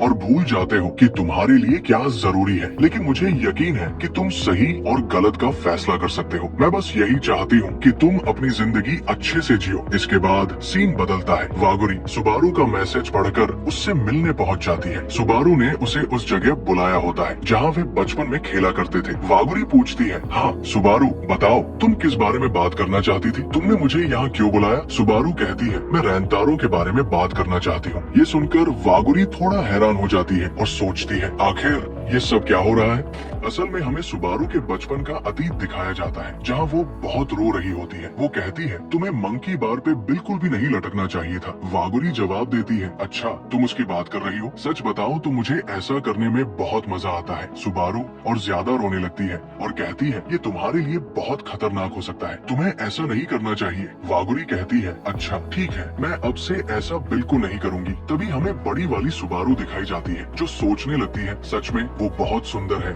बहुत बहुत चीयरफुल है और बहुत स्ट्रॉन्ग भी है। मैं उसे अपना हीरो मानती हूँ। इसके बाद वो बच्ची वाली वागुरी को गले लगाती है और कहती है, काश मैं भी तुम्हारे जितनी स्ट्रॉन्ग बन पाऊँ। फिर हमें प्रेजेंट का सीन दिखाया जाता है। वागुरी पूछती है, अब बताओ तुम्हें क्या बात करनी है। सुबारू कहती है, उस दिन मैंने रैंतारो से बात की थी। तुम्हें पता है मैंने तुम्हें उसके साथ कैफे में देखा था और फिर जब तुम चली गई थी तब मैं फिर रैंतारो से मिली थी। मैंने उससे कहा था कि वो तुमसे दोबारा कभी ना मिले। मैं बहुत सेल्फिश हूँ तो प्लीज मुझे माफ कर देना। अचानक वहाँ सन्नाटा छा जाता है। तभी वागुरी हंसते हुए कहती है, तुमने तो मुझे एकदम से डरा दिया। तुम्हें इस तरह माफी मांगने की जरूरत नहीं है। वो आगे बताती है, उस दिन स्कूल के गेट पर जो कुछ हुआ था उसके बाद मुझे चिदौरी और अपने स्कूल के बीच के तनाव के बारे में अच्छे से पता चल गया था। सच बताओ तो मैं ही हूँ जो तुम्हें परेशान कर रही थी। तुम मेरे भले के लिए रैंतारो से बात करने गई थी। सुबारू कहती है, अगर मैं तुम्हें खुश कर सकूं और इसके लिए मुझे कुछ भी करना पड़े तो मैं वो करूंगी। मैं इसके लिए पूरी तरह तैयार हूँ। वागुरी जवाब देती है, मेरा इतना ध्यान रखने के लिए तुम्हारा बहुत बहुत शुक्रिया। सुबारू हैरान हो जाती है और सोचती है, आखिर ये मुझसे माफी क्यों मांग रही है। इसके बाद हमें फिर से पास्ट का सीन दिखाया जाता है। वो सोचने लगती है, क्या हो अगर रैंतारो वागुरी को सब बता दे, या हो सकता है उसने वागुरी से कुछ ना कहा हो। अगर ऐसा है तो वागुरी मुझसे नफरत नहीं करेगी। बट जब से मैंने इस बारे में सोचा है, गिल्ट के मारे मेरा सांस लेना भी मुश्किल हो गया है और जब मुझे इससे बहुत तकलीफ होने लगी तो मैंने वागुरी को बात करने के लिए बुला लिया। मैं बस अपने मन से ये बोझ उतारना चाहती हूँ। सच में मैं बहुत बुरी इंसान हूँ। तभी सीन प्रेजेंट में आता है जहाँ सुबारू वागुरी से माफी मांगने लगती है। वो आगे कहती है, मैंने अपने आप को बहुत बदलने की कोशिश की। मैं ऐसा दिखाती हूँ जैसे मैं बहुत स्ट्रॉन्ग हूँ, लेकिन ऐसा बिल्कुल नहीं है। मैं वागुरी जैसा बनना चाहती थी, इसलिए मैंने उसके जितने बाल भी बढ़ाने शुरू किए। फिर भी मैं अभी तक एक कायर इंसान हूँ जो दूसरों पर डिपेंड रहता है। मुझे लगता है कि मैं बहुत बिगड़ी हुई लड़की हूँ। सुबारू रोने लगती है। वागुरी का नाम लेते हुए बार बार माफी मांगती है। तभी वागुरी सुबारू को पकड़ती है और कहती है, तुम्हें इस तरह रोने की जरूरत नहीं है। मुझे लगता है कि हमें थोड़ा खेलना चाहिए। चलो अभी के लिए हम पहले जैसे खेलते हैं। फिर वागुरी मंकी बार पे लटकने लगती है। वो बताती है, मैं मंकी बार पर बहुत समय से नहीं लटकी। जब हम छोटे थे तब हम इस पर ऐसे ही लटका करते थे। तुम्हें उस समय बहुत डर लगता था। तुम्हें याद है मैं बचपन में इस पर बहुत चढ़ा करती थी। मैं कई बार गिर भी जाती थी और मुझे बहुत दर्द होता था। सुबारू कहती है, हाँ ऐसा करने पर दर्द तो होगा ही। फिर वागुरी कहती है, क्या तुम्हें याद है उसके बाद तुमने मुझसे क्या कहा था। तुम रोते हुए कह रही थी, वागुरी तुम नहीं मर सकती। तुम्हें जितना दर्द हो रहा है वो सब मुझे मिल जाए। इस पर सुबारू बहुत शर्माने लगती है और कहती है, नहीं मैंने तो ऐसा कभी कुछ नहीं कहा। वागुरी कहती है, नहीं तुमने ये कहा था, मुझे याद है। मैं उस दिन तुम्हें देख के काफी शॉक हो गई थी, जिसके बाद मेरा सारा दर्द गायब हो गया था। वागुरी कहती है, सच बताओ तुम बचपन से ही बहुत अच्छी थी। सुबारू जवाब देती है, मुझे ऐसा बिल्कुल नहीं लगता। मैं तो तुम पर सिर्फ बोझ बनती हूँ। तुम बहुत दयालु हो इसलिए तुमने मुझे साथ रखा। लेकिन वागुरी कहती है, नहीं ऐसा बिल्कुल नहीं है। उस दिन मेरी लापरवाही की वजह से ही मैं मंकी बार से नीचे गिर गई थी और तुम मुझे डांटने के बजाय मेरे लिए रोने लग गई थी। और जब तुम मेरे लिए बहुत रो रही थी तब मुझे बहुत खुशी हुई। सुबारू तुम ही थी जो हमेशा मेरे साथ थी। मैंने हमेशा से तुम्हें बहुत चाहा है। जिसके बाद सुबारू थोड़ी भावुक होने लगती है। फिर वागुरी कहती है, सुबारू मैं तुमसे बहुत प्यार करती हूँ। सुबारू सोचती है, सच में वागुरी हमेशा से ऐसी ही है। वो सबके बारे में अच्छा ही सोचती है। उस दिन से ही वो मुझे ये सब बताना चाह रही थी, पर अब लगता है मुझे समझ आ गया है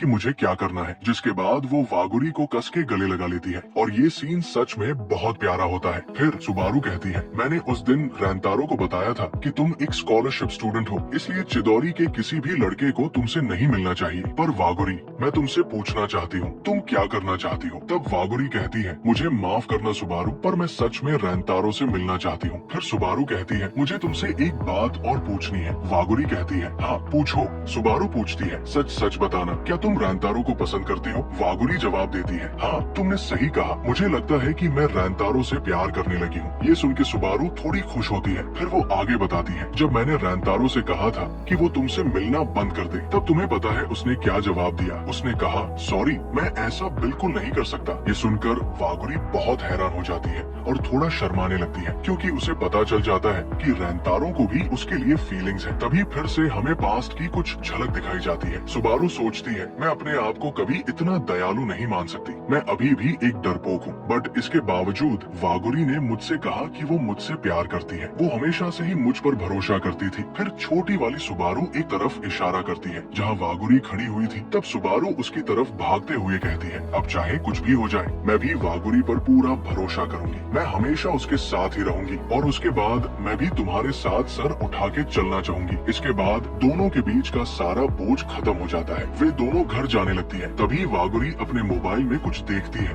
और बहुत हैरान हो जाती है। सुबारू पूछती है, क्या हुआ, तुम इतनी सीरियस क्यों लग रही हो? वागुरी बताती है, रैंतारो ने मुझे मैसेज भेजा है। इसके बाद हमें रैंतारो दिखाया जाता है। वो बहुत डरा हुआ है और सोच रहा है, अरे नहीं, क्या मैंने मैसेज भेजकर कुछ गलत तो नहीं कर दिया? वो सोचता है, उस दिन से मैंने इसके बारे में बहुत सोचा। मुझे लगता है कि मुझे सुबारू से एक बार और बात करनी चाहिए, पर मेरे पास उससे मिलने का कोई तरीका नहीं है। अच्छा यही है कि मैं डायरेक्ट वागुरी से ही पूछ लूं, पर काफी देर हो गई, उसका अभी तक कोई रिप्लाई नहीं आया। तभी अचानक वागुरी का कॉल आता है। रैंतारो डर जाता है और सोचता है, मैं इसके लिए बिल्कुल भी तैयार नहीं था। फिर भी डरते हुए वो कॉल उठाता है। वागुरी पूछती है, आखिर तुम्हें मुझसे क्या बात करनी है? रैंतारो कहता है, एक्चुअली मुझे किसी बारे में सुबारू से बात करनी है। वागुरी हंसते हुए कहती है, अच्छा ऐसा है क्या? सुबारू मेरे साथ ही है। लो, रैंतारो तुमसे बात करना चाहता है। रैंतारो और हैरान हो जाता है, क्या सुबारू वहाँ क्या कर रही है? तभी सुबारू पूछती है, आखिर तुम्हें क्या बात करनी है? रैंतारो डरते हुए कहता है, कैफे में जो हमने बात की थी उसी के बारे में कुछ कहना है। सुबारू कहती है, रैंतारो तुम कल स्कूल के बाद फ्री हो तो मुझसे मिल सकते हो? रैंतारो मान जाता है। फिर अगले दिन रैंतारो वहाँ पहुँच जाता है। सुबारू पार्क में एक बेंच पर बैठी होती है। रैंतारो उसके पास आता है और कहता है, मुझे माफ करना, बट तुम्हें मुझसे मिलने में कोई प्रॉब्लम तो नहीं है ना? हमने अभी स्कूल यूनिफॉर्म भी पहना हुआ है, कोई दिक्कत तो नहीं होगी? सुबारू कहती है, नहीं सब ठीक है, मुझे अच्छा लगा कि तुमने ये सब सोचा। फिर वो पूछती है, आखिर तुम्हें मुझसे क्या बात करनी है? रैंतारो सीधे पूछता है, मुझे ये बताओ कि मुझे क्या करना होगा ताकि तुम मुझे वागुरी से बात करने या समय बिताने की इजाजत दो। सुबारू अजीब ढंग से कहती है, तुम्हें पता तो है ना, मैं उसकी माँ थोड़े ही हूँ जो तुम मुझसे ये सब पूछ रहे हो। रैंतारो कहता है, नहीं, मेरा ये मतलब नहीं था। उस दिन जब तुमने मुझसे बात की थी तब मैंने बहुत सोचा और मैं समझ गया हूँ कि तुम क्या कहना चाह रही थी। चिदोरी और तुम्हारे स्कूल के बीच काफी नफरत है, इसलिए अगर हम नहीं मिलेंगे तो कोई बड़ा सीन क्रिएट नहीं होगा। बट इसके बावजूद मैं अभी भी वागुरी से मिलना चाहता हूँ, पर मेरी वजह से उसे कोई प्रॉब्लम ना हो, इसलिए मैं तुमसे पूछना चाहता हूँ, मुझे क्या करना चाहिए जिससे मैं बिना किसी प्रॉब्लम के वागुरी से मिल सकूँ? तब सुबारू कहती है, सच बताओ, मैं बहुत सेल्फिश बन रही थी जब मैंने तुम्हें वागुरी से मिलने से मना किया था और तुमने साफ साफ मना कर दिया था। मैंने तुमसे इतनी कड़वी बातें भी कही। सच बताओ, तुम्हें बिल्कुल गुस्सा नहीं आया? रैंतारो जवाब देता है, गुस्सा क्यों आएगा? मुझे पता है कि तुम ये सब वागुरी के लिए कर रही थी। सच कहूँ, तुम मुझे बहुत खतरनाक लगती थी, बट तुम जब अपनी दोस्त के बारे में इतना सोच रही हो तो मुझे लगता है कि ये बहुत कमाल की बात है और मैं इसकी रिस्पेक्ट करता हूँ। मैं सोचता हूँ कि तुम बहुत दयालु इंसान हो, इसलिए मैं तुमसे जानना चाहता हूँ, क्या कोई ऐसा रास्ता है जिससे मैं वागुरी से मिल सकूँ और कोई समस्या ना हो? क्योंकि उस इंसान को इग्नोर करना जो वागुरी के लिए बहुत कीमती हो, मैं ऐसा कभी नहीं कर सकता। ये सुन के सुबारू एकदम हैरान हो जाती है। सुबारू अंदर ही अंदर बहुत खुश हो जाती है और सोचती है, सच में वागुरी, तुमने जिससे प्यार किया है वो तो बहुत काइंड और नेक दिल इंसान है। सच में यार, मैं कितनी बेवकूफ हूँ, मैंने इसके साथ बहुत गलत किया। वो कहती है, अगर तुम्हें उससे मिलना है तो तुम्हें स्कूल से थोड़ा दूर जाना होगा। तुम जब चाहो, जितनी बार चाहो वागुरी से मिल सकते हो, मुझे कोई समस्या नहीं है। तभी अचानक रैंतारो के पेट में एक फुटबॉल लगती है। वो फुटबॉल उसी बच्चे ने मारी होती है जो पहले इन्हें कैफे में मिला था। बच्चा आता है और कहता है, मुझे लगता है कि आप दोनों बहुत अच्छे दोस्त हो। ये सुनकर दोनों हैरान हो जाते हैं और अपने स्कूल के हालात के बारे में सोचते हैं और कहते हैं, नहीं, हम दोस्त नहीं है। फिर वो बच्चा कहता है, अगर आप दोनों दोस्त नहीं हो तो फिर आप दोनों एक साथ बात क्यों करते हो? मुझे तो लगता है आप दोनों पक्के दोस्त हो। तभी उसके दोस्त उसे बुलाने लगते हैं, जिसके बाद वो बच्चा उन्हें बाय बोल के चला जाता है। सुबारू कहती है, मुझे लगता है कि सबको हम अच्छे दोस्त लगते हैं। रैंतारो कहता है, हाँ, तुमने सही कहा। फिर सुबारू पूछती है, तो क्या तुम मेरे दोस्त बनना चाहोगे? रैंतारो हैरान हो जाता है और कहता है, तुम अचानक से ये क्या बोल रही हो? तुम्हें पता है ना, मैं चिदोरी स्कूल से हूँ। सुबारू कहती है, हाँ मुझे पता है। तब रैंतारो पूछता है, सुबारू तुम्हें कुछ हुआ है क्या? जिस पर सुबारू स्माइल करने लगती है और कहती है, ये एक सीक्रेट है। हम रैंतारो को देखते हैं जो अपने फोन में कुछ देख रहा था। वो बताता है कि जब से उसकी दोस्तों के साथ लड़ाई हुई है तब से ग्रुप चैट में एक भी मैसेज नहीं आया। फिर वो उस दिन को याद करने लगता है जब उसने अपने दोस्तों से सारी बातें बताने से मना कर दिया था, क्योंकि उसने ऐसा पहले कभी नहीं किया था। एक तरह से देखा जाए तो उसके दोस्त भी वहाँ काफी हैरान हो गए थे। इसमें वो अपने आप को ही कोसने लगता है। तभी रैंतारो के पास वागुरी का मैसेज आता है। वागुरी पूछती है, आखिर तुम्हारी सुबारू के साथ मीटिंग कैसी रही? रैंतारो जवाब जवाब देता है वो काफी अच्छी थी। वो माफी मांगता है कि उसने कैफे वाली बात को सीक्रेट रखा। वागुरी कहती है कोई बात नहीं, पर अच्छा हुआ कि सुबारू को हमारे बारे में पता चल गया। रैंतारो को ये सारी बातें सुनकर थोड़ा अजीब लगता है। इसके बाद वो अपने दोस्तों को लेकर फिर से उदास हो जाता है। फिर हमें स्कूल का सीन दिखाया जाता है जहाँ ओसामी बहुत सैड लग रहा है। वो कहने लगता है अबे यार, आज इस रैंतारो को क्या हो गया है, कुछ समझ में नहीं आ रहा। बाकी लोग समझ नहीं पाते कि वो क्या बात कर रहा है। तभी ओसामी रैंतारो की तरफ इशारा करते हुए कहता है देखो उसे, आज वो कुछ अजीब हरकतें नहीं कर रहा है। उसे देखकर साफ लग रहा है कि उसका ध्यान गेम पर बिल्कुल भी नहीं है, क्योंकि ना तो वो फील्डिंग अच्छे से कर पा रहा है और ना ही बैटिंग। उसे 2-4 बार तो बॉल भी लग चुकी है। ओसामी आगे कहता है मुझे पता है कि रैंतारो पढ़ाई में कमजोर है, लेकिन स्पोर्ट्स में तो वो काफी अच्छा है। पता नहीं उसे क्या हो गया है। वो बताता है आज क्लास में भी वो काफी अजीब हरकतें कर रहा था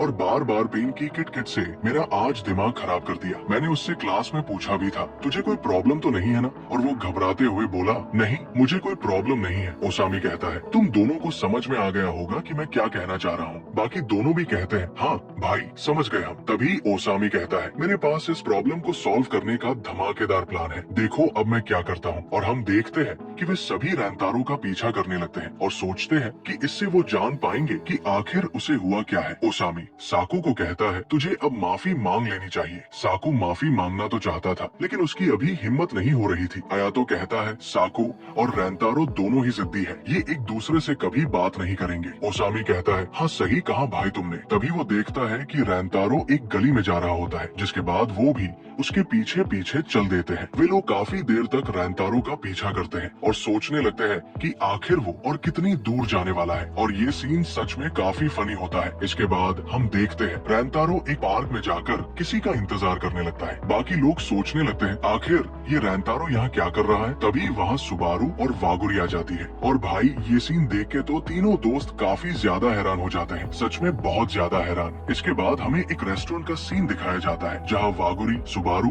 और रैंतारो एक साथ बैठे हैं। वागुरी वहाँ बड़े मजे से खाना खा रही थी और सुबारू कॉफी पी रही थी और रैंतारो कोल्ड ड्रिंक पी रहा था। तभी रैंतारो कहता है मुझे माफ करना, मैं तुम्हें इतना परेशान कर रहा हूँ, मेरी वजह से तुम्हें इतनी दूर आना पड़ा। वागुरी जवाब देती है नहीं ऐसी बात बिल्कुल नहीं है, मैं तो बहुत खुश हूँ क्योंकि इस बहाने मैं तुमसे इतना मिल तो पाई। ये कहकर उसे एहसास होता है कि उसने कुछ ज्यादा बोल दिया, जिसपे वो शर्मा कर चुप हो जाती है और उन बातों को याद करने लगती है जब सुबारू ने कहा था रैंतारो तुमसे मिले बिना नहीं रह सकता। ये बातें सोचते हुए वागुरी और भी ज्यादा शर्मा जाती है और उसे देख के सुबारू काफी वियर्ड सा फेस बनाने लगती है। तभी हम देखते हैं कोई पीछे बहुत जल रहा होता है और हम देखते हैं कि ओसामी वहाँ सब देख रहा होता है। वो तो बहुत ज्यादा गुस्सा हो रहा था क्योंकि रैंतारो इतने टाइम से दो लड़कियों से बात कर रहा था। वो सोचता है हम तो एक भी लड़की से बात नहीं कर पाते और रैंतारो दो लड़कियों से बात कर रहा है। और आयातो तो भाई वहाँ खाना ऑर्डर करने लगता है मानो उसे इससे कोई फर्क ही नहीं पड़ा हो। तभी साकू उन दोनों को थोड़ा धीरे बोलने के लिए कहता है, पर ओसामी तो भाई और भी ज्यादा तेज बोलने लगता है और ये सीन भाई काफी फनी होता है। साकू वहाँ पे सोचने लगता है रैंतारो आखिर कियो हाई स्कूल की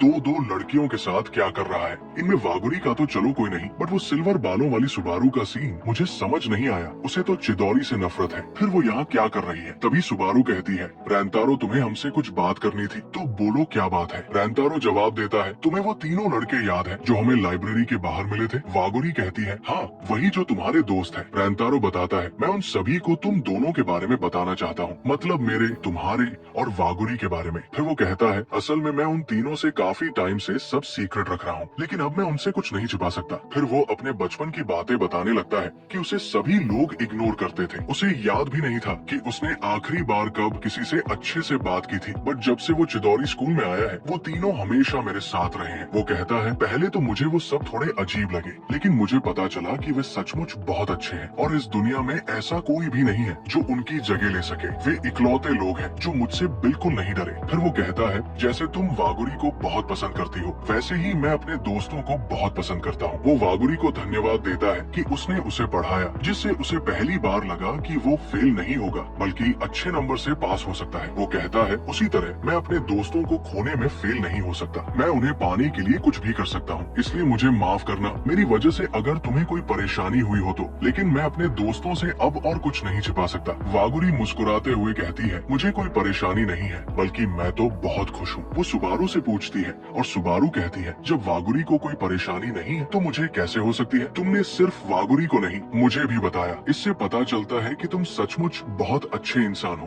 वागुरी भी कहती है अगर तुम्हारे दोस्त तुम्हारे लिए बहुत कीमती है तो मैं भी उन पर विश्वास करती हूँ। फिर वो सुबारू से कहती है हमें उन तीनों से भी दोस्ती कर लेनी चाहिए। ये सुनकर सुबारू बहुत हैरान हो जाती है। इसके बाद हमें वो तीनों दिखाए जाते हैं जो रैंतारो की बातें सुनकर बहुत ज्यादा भावुक हो जाते हैं। इसके बाद रात में जब वे घर जा रहे होते हैं, रैंतारो कहता है मैं तुम लोगों को स्टेशन तक छोड़ सकता हूँ, लेकिन वागुरी कहती है कोई बात नहीं, हम चले जाएंगे, तुम भी काफी लेट हो रहे हो। वहीं पर सुबारू जो अपनी दुनिया में खोई हुई थी, घबराते हुए रैंतारो से कहती है क्या तुम मुझे अपने दोस्तों से मिलवा सकते हो? लाइब्रेरी में मैंने उनसे बहुत अजीब तरीके से बात की थी, मैं उनसे माफी मांगना चाहती हूँ। रैंतारो को ये सुनकर बहुत अच्छा लगता है और वो कहता है हाँ क्यों नहीं, मैं तुम्हें उनसे जरूर मिलवा सकता हूँ। तभी वहाँ से आवाज आती है तुम्हारी शक्ल बहुत खतरनाक लग रही है, तू ही चिदौरी का रैंतारो है ना? हमें पता चलता है कि 2-3 गुंडे जैसे लड़के वहाँ पर आ चुके थे। वो कहते हैं रैंतारो हमें तुमसे थोड़ी 2-4 मिनट बात करनी है। वागुरी तो वहाँ बहुत डर जाती है और रैंतारो का हाथ पकड़कर एक पेड़ की तरफ इशारा करती है। वहाँ वही 2 लड़के थे जो पहले एपिसोड में वागुरी को छेड़ रहे थे। रैंतारो हैरान हो जाता है, उसे पता चलता है कि उन दोनों ने अपने सीनियर को बुलाया था ताकि वे रैंतारो को मार सके। वो सोचता है सचमुच ये लोग काफी बेवकूफ है। सुबारू पीछे से जाने की कोशिश करती है लेकिन पीछे भी कुछ लड़के आ जाते हैं। तभी एक गुंडा कहता है मुझे लगता है कि तुम बहुत डरपोक हो, मेरे दोनों चमचों ने बताया था कि तुमने उस समय भी लड़ाई नहीं की थी, फिर भी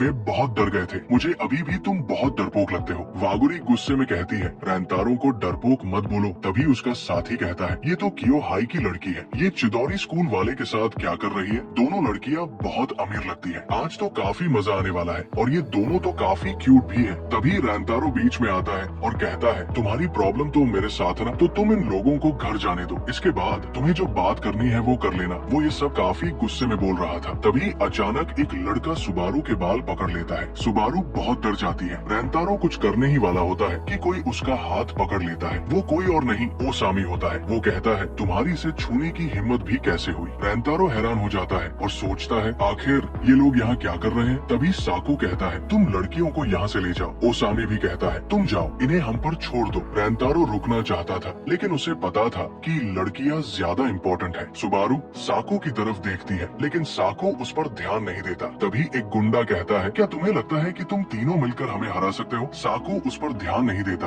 और सीधे उन दोनों के पास जाता है जो छिपे हुए थे। वो कहता है तुम दोनों हमारे सीनियर हो और इतने डरपोक हो, तुम लोग तो मुझसे एज में भी काफी बड़े हो बट हरकतें तुम्हारी बच्चों वाली ही है, सच में तुम लोग तो काफी बेकार हो। वो गुंडा कहता है तुम्हें क्या लगता है हम डर रहे हैं? हमने ही उस दिन रैंतारो के सिर पर चोट दी थी। ये सुनकर बाकी सब हैरान हो जाते हैं। उन्हें पता चलता है कि रैंतारो के सिर पर जो चोट थी वो इन्हीं लोगों ने दी थी। वे कहते हैं कि रैंतारो ने एक लड़की को बचाने के चक्कर में हमसे उस दिन मार खाई थी। ये सुनकर ओसामी बहुत गुस्सा हो जाता है। सभी लोग गुस्से में आ जाते हैं। तभी अयातो, जिसे हम सभी सबसे कमजोर समझते थे, अचानक अपना बैग फेंकता है और गुस्से में कहता है तुमने रैंतारो को चोट दी थी। वो बहुत गुस्से में उन सब की तरफ बढ़ता है। ये देखकर लगता है जैसे उसके अंदर गोजो की आत्मा आ गई हो। इसके बाद सीन कट हो जाता है। रैंतारो वागुरी और सुबारू से माफी मांगने लगता है। वागुरी कहती है तुम्हें हमारी चिंता करने की जरूरत नहीं है, तुम्हें अपने दोस्तों के पास जाना चाहिए। रैंतारो कहता है चिंता मत करो, वे सीनियर्स बुरी तरह पिटने वाले हैं। तभी अयातो का फोन आता है। रैंतारो पूछता है वहाँ सब ठीक तो है ना? अयातो कहता है हाँ भाई यहाँ सब ठीक है और अभी हम सभी घर जा रहे हैं, कल स्पोर्ट्स फेस्टिवल में मिलते हैं। फिर हमें वो सीन दिखाया जाता है जहाँ अयातो ने अकेले ही सभी गुंडों को पीट दिया था, उसे एक खरोंच तक नहीं आई थी। ओसामी कहता है भाई तुम तो सच में काफी स्ट्रॉन्ग हो। साकू कहता है बट इसके बावजूद इसे फाइट करना पसंद नहीं है। अयातो जवाब देता है हाँ मुझे लड़ाई पसंद नहीं है लेकिन अगर मेरे दोस्त की बात आएगी तो मैं जरूर लड़ूंगा। वो फिर उस गुंडे के पास जाता है और कहता है मुझे माफ करना, मैंने तुम्हारी पिटाई की। और हाँ रैंतारो कोई बेवकूफ नहीं है, वो सबसे कूल बंदा है। इस बार तो तुमने रैंतारो से पंगा ले लिया, अगली बार अगर तुमने ऐसा किया तो तुम आगे तो सब समझ ही गए होगे, मैं तुम्हें बहुत बुरी तरह मारूंगा। इस सीन को देख के मुझे तो अयातो एकदम खतरनाक बंदा लगा। इसके बाद वो नॉर्मल हो जाता है जैसे कुछ हुआ ही नहीं। फिर सभी अपने घर चले जाते हैं हैं। इसके बाद हमें फेस्टिवल का सीन दिखाया जाता है जहाँ रैंतारो बहुत खराब खेल रहा था। उसके क्लासमेट्स उस पर चिल्ला रहे थे, अगर तू ऐसा ही खेलता रहा तो हम फाइनल में भी नहीं पहुँच पाएंगे। आखिर तू कर क्या रहा है? रैंतारो इस पर सभी से माफी मांगने लगता है। इसके बाद वो फ्रेश होने जाता है और मुंह धोते समय सोचता है, जब तक मैं अपने दोस्तों को सच नहीं बता देता शायद मैं ठीक से फोकस नहीं कर पाऊंगा। तभी उसके दोस्त वहाँ आ जाते हैं। आयातो कहता है, आज तो तुमने बहुत बुरा खेला है। ओसामी कहता है, मेरी वजह से ही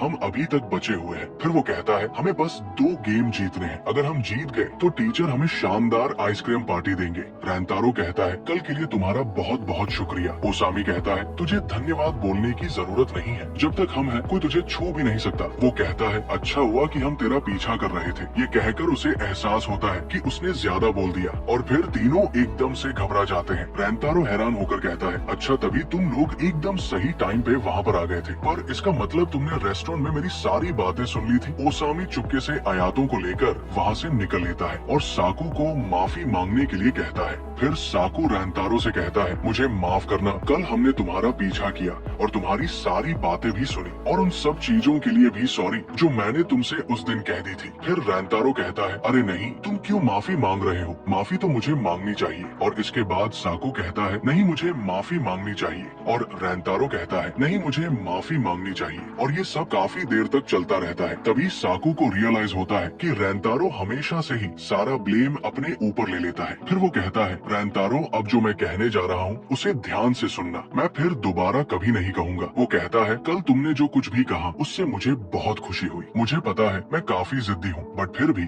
मैं तुम तीनों पर बहुत भरोसा करता हूँ। मैं उन दोनों लड़कियों की भी काफी रिस्पेक्ट करता हूँ, वे हमेशा एक दूसरे पे ट्रस्ट करती है, सो प्लीज तुम हम पर ट्रस्ट कर सकते हो। और भाई ये सब सुन के रैंतारो काफी इमोशनल हो जाता है और वही बैठ जाता है। वहीं पर ओसामी और आयातो डर रहे थे कि कहीं ये दोनों फिर से लड़ने ना लगे, लेकिन तभी वे देखते हैं कि रैंतारो और साकू की दोस्ती हो गई है। ये देख के वो काफी खुश होते हैं। इसके बाद अब रैंतारो गेम पर फोकस कर पाता है। वो एक शानदार शॉट मारता है जो परफेक्ट होम रन होता है। वो भागते हुए आसमान की तरफ देखता है। आसमान भी उसके दिल की तरह शांत था। उसे बहुत अच्छा लगता है। आखिरकार वे लोग गेम जीत जाते हैं। सभी बहुत खुश होते हैं। टीचर को भी पता चलता है कि चारों फिर से दोस्त बन गए हैं। ये देखकर टीचर को भी बहुत अच्छा लगता है। हम ओसामी को देखते हैं जो आइसक्रीम खाते हुए बहुत रो रहा होता है। वो कहता है, मेरी गलती की वजह से आज हमारी पूरी क्लास आइसक्रीम पार्टी नहीं कर पाई। उसका दोस्त कहता है, अब रो मत यार, हम आइसक्रीम तो खा ही रहे हैं। फिर ओसामी कहता है, पार्टी तो तब मानी जाएगी जब सूका चान इसके पैसे दे। अगर मैंने उस दिन अच्छे से फील्डिंग की होती तो हमारी टीम सेकंड नहीं आती।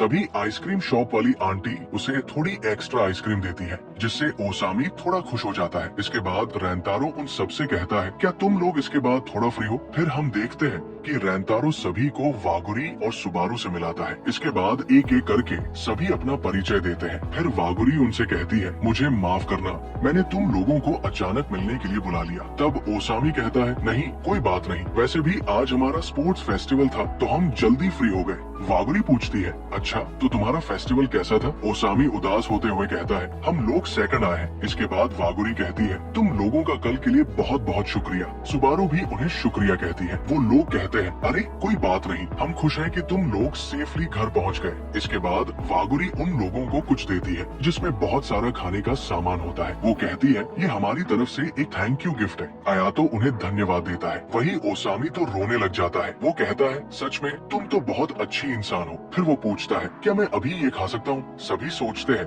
कि ये तो कुछ ज्यादा ही जल्दी फ्रेंडली हो गया है। तभी सुबारू अचानक खड़ी हो जाती है और कहती है, पिछली बार लाइब्रेरी के बाहर मैंने तुम लोगों से बहुत रूडली बिहेव किया था क्योंकि तुम लोग चिदौरी स्कूल से थे। मैं इस बात से बहुत शर्मिंदा हूँ, तो प्लीज मुझे माफ कर दो। ओसामी कहता है, मुझे तो असल में कुछ याद भी नहीं कि तुमने उस दिन क्या कहा था। ये सुनकर सभी थोड़ा हैरान हो जाते हैं। ओसामी कहता है, तुम सब ऐसे क्यों देख रहे हो? ये बात करीब 1 महीने पहले की है, तो कौन इतनी पुरानी बात याद रखता है? फिर वो कहता है, मैं वैसे भी ऐसी बातों को ज्यादा सीरियस नहीं लेता, ये सब तो मेरे लिए रोज की बात है। तभी साकू भी माफी मांगने लगता है और कहता कहता है, मैंने भी उस दिन तुम्हें काफी कुछ गलत सलत बोल दिया था, तो प्लीज मुझे भी माफ कर दो। सुबारू कहती है, नहीं कोई बात नहीं। तभी वागुरी उसे कुछ याद दिलाती है। फिर हम देखते हैं कि सुबारू भी उनके लिए कुछ लाई होती है। उसमें बहुत स्वादिष्ट कुकीज होती है, जिन्हें देखकर सब हैरान हो जाते हैं। वे कहने लगते हैं, ये कुकीज तो हमने टीवी में देखी थी, हम तो इन्हें खरीदने की कभी सोच भी नहीं सकते। इसके बाद वे सभी दोनों का धन्यवाद करते हैं और कहते हैं, चलो आज कुकीज पार्टी करते हैं। रैंतारो कहता है, तुम लोग भी हमें ज्वाइन कर सकते हो। सुबारू कहती है, पर हम तो कियो हाई स्कूल से हैं, तुम्हें इससे कोई दिक्कत तो नहीं है ना? ओसामी कहता है, हम ऐसी फालतू बातों के बारे में नहीं सोचते। हम जानते हैं कि तुम लोग हमें पसंद नहीं करते, इसलिए हम तुमसे दूर रहते थे। हम नहीं चाहते थे कि तुम्हें हमारी वजह से कोई दिक्कत हो। आयातो कहता है, रैंतारो ने हमें बताया था कि तुम लोग अच्छे इंसान हो। साकू भी कहता है, अगर रैंतारो ये कह रहा है तो ये सच ही होगा। ओसामी कहता है, अब चलो इस बात को छोड़ो, अब से हम सब फ्रेंड्स बन जाते हैं। इसके बाद सुबारू मन ही मन थोड़ा खुश होती है और फिर वे सभी खूब एंजॉय करते हैं। इसके बाद वे सभी घर जाने लगते हैं। आयातो कहता है, किसने सोचा था कि हम कियो हाई की लड़कियों के साथ पार्टी करेंगे। सच में आज का दिन तो काफी मस्त था। तभी ओसामी कहता है, सुबारू मुझे तुमसे कुछ पूछना है। फिर वे आपस में बातें करने लगते हैं। उन्हें देखकर वागुरी बहुत खुश होती है और रैंतारो से कहती है, मैं खुश हूँ कि तुमने अपने दोस्तों से इस बारे में अच्छे से बात की। आगे चलते हुए रैंतारो वागुरी से कहता है, तुमने मेरी पढ़ाई में काफी मदद की थी, इसलिए मैं भी तुम्हें कुछ देना चाहता हूँ, तो मुझे बताओ तुम्हें क्या चाहिए। तभी वागुरी अचानक रुक जाती है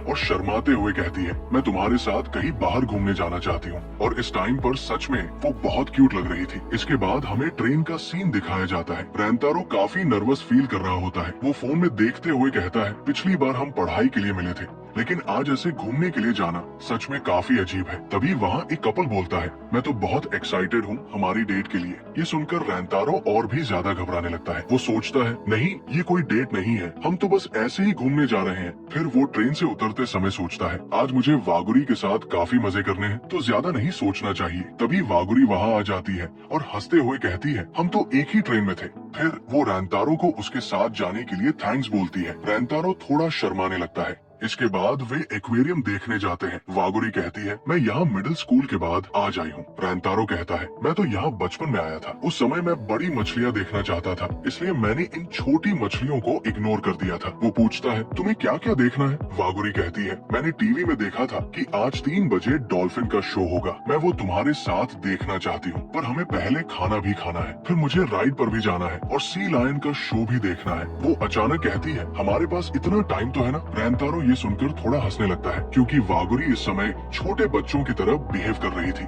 जिसमें वो बहुत क्यूट लग रही थी। वो कहता है, अरे फिक्र मत करो, हमारे पास काफी टाइम है। वागुरी कहती है, लेकिन तुम जो देखना चाहते थे वो तो नहीं देख पाएंगे। रैंतारो कहता है, कोई बात नहीं, आज के लिए तुम जो चाहती हो हम वही करेंगे। वागुरी ये सुनकर बहुत खुश हो जाती है। इसके बाद वे सभी जगह घूमते हैं और खूब एंजॉय करते हैं। वागुरी उसके साथ काफी मजे करती है। दोनों एक साथ काफी प्यारे लग रहे थे। फिर वे खाना खाने आ जाते हैं। खाना खाते समय भी वे एक्वेरियम का मजा लेते हैं। रैंतारो वागुरी को एक बार फिर उसे पढ़ाने और उसके दोस्तों से बात करने के लिए थैंक्स बोलता है। वागुरी उससे स्पोर्ट्स फेस्टिवल के बारे में पूछती है और कहती है, हमें अभी डॉल्फिन शो देखने में काफी समय है, तो क्यों ना तुम स्पोर्ट फेस्टिवल के बारे में कुछ बताओ, मैं सब जानना चाहती हूँ। रैंतारो उसे सब बताने लगता है। इस समय दोनों बहुत क्यूट कपल लग रहे थे। इसके बाद उनका डॉल्फिन शो देखने का समय हो जाता है, लेकिन उससे पहले रैंतारो फ्रेश होने के लिए वॉशरूम चला जाता है। वागुरी वहीं बैठकर उसका इंतजार करती है। वो अपने फोन में आज की फोटोज देखने लगती है, जिन्हें देखकर वो बहुत खुश हो जाती है। वहीं रैंतारो काफी घबराया हुआ लग रहा है। वो कहता है, आज हमने बहुत मजे किए, लेकिन वागुरी आज हद से ज्यादा क्यूट लग रही है। पता नहीं उसे आज मजा आया भी होगा कि नहीं। वैसे वो स्माइल तो कर रही थी, तो लगता है सब सही चल रहा है। तभी वो बाहर आता है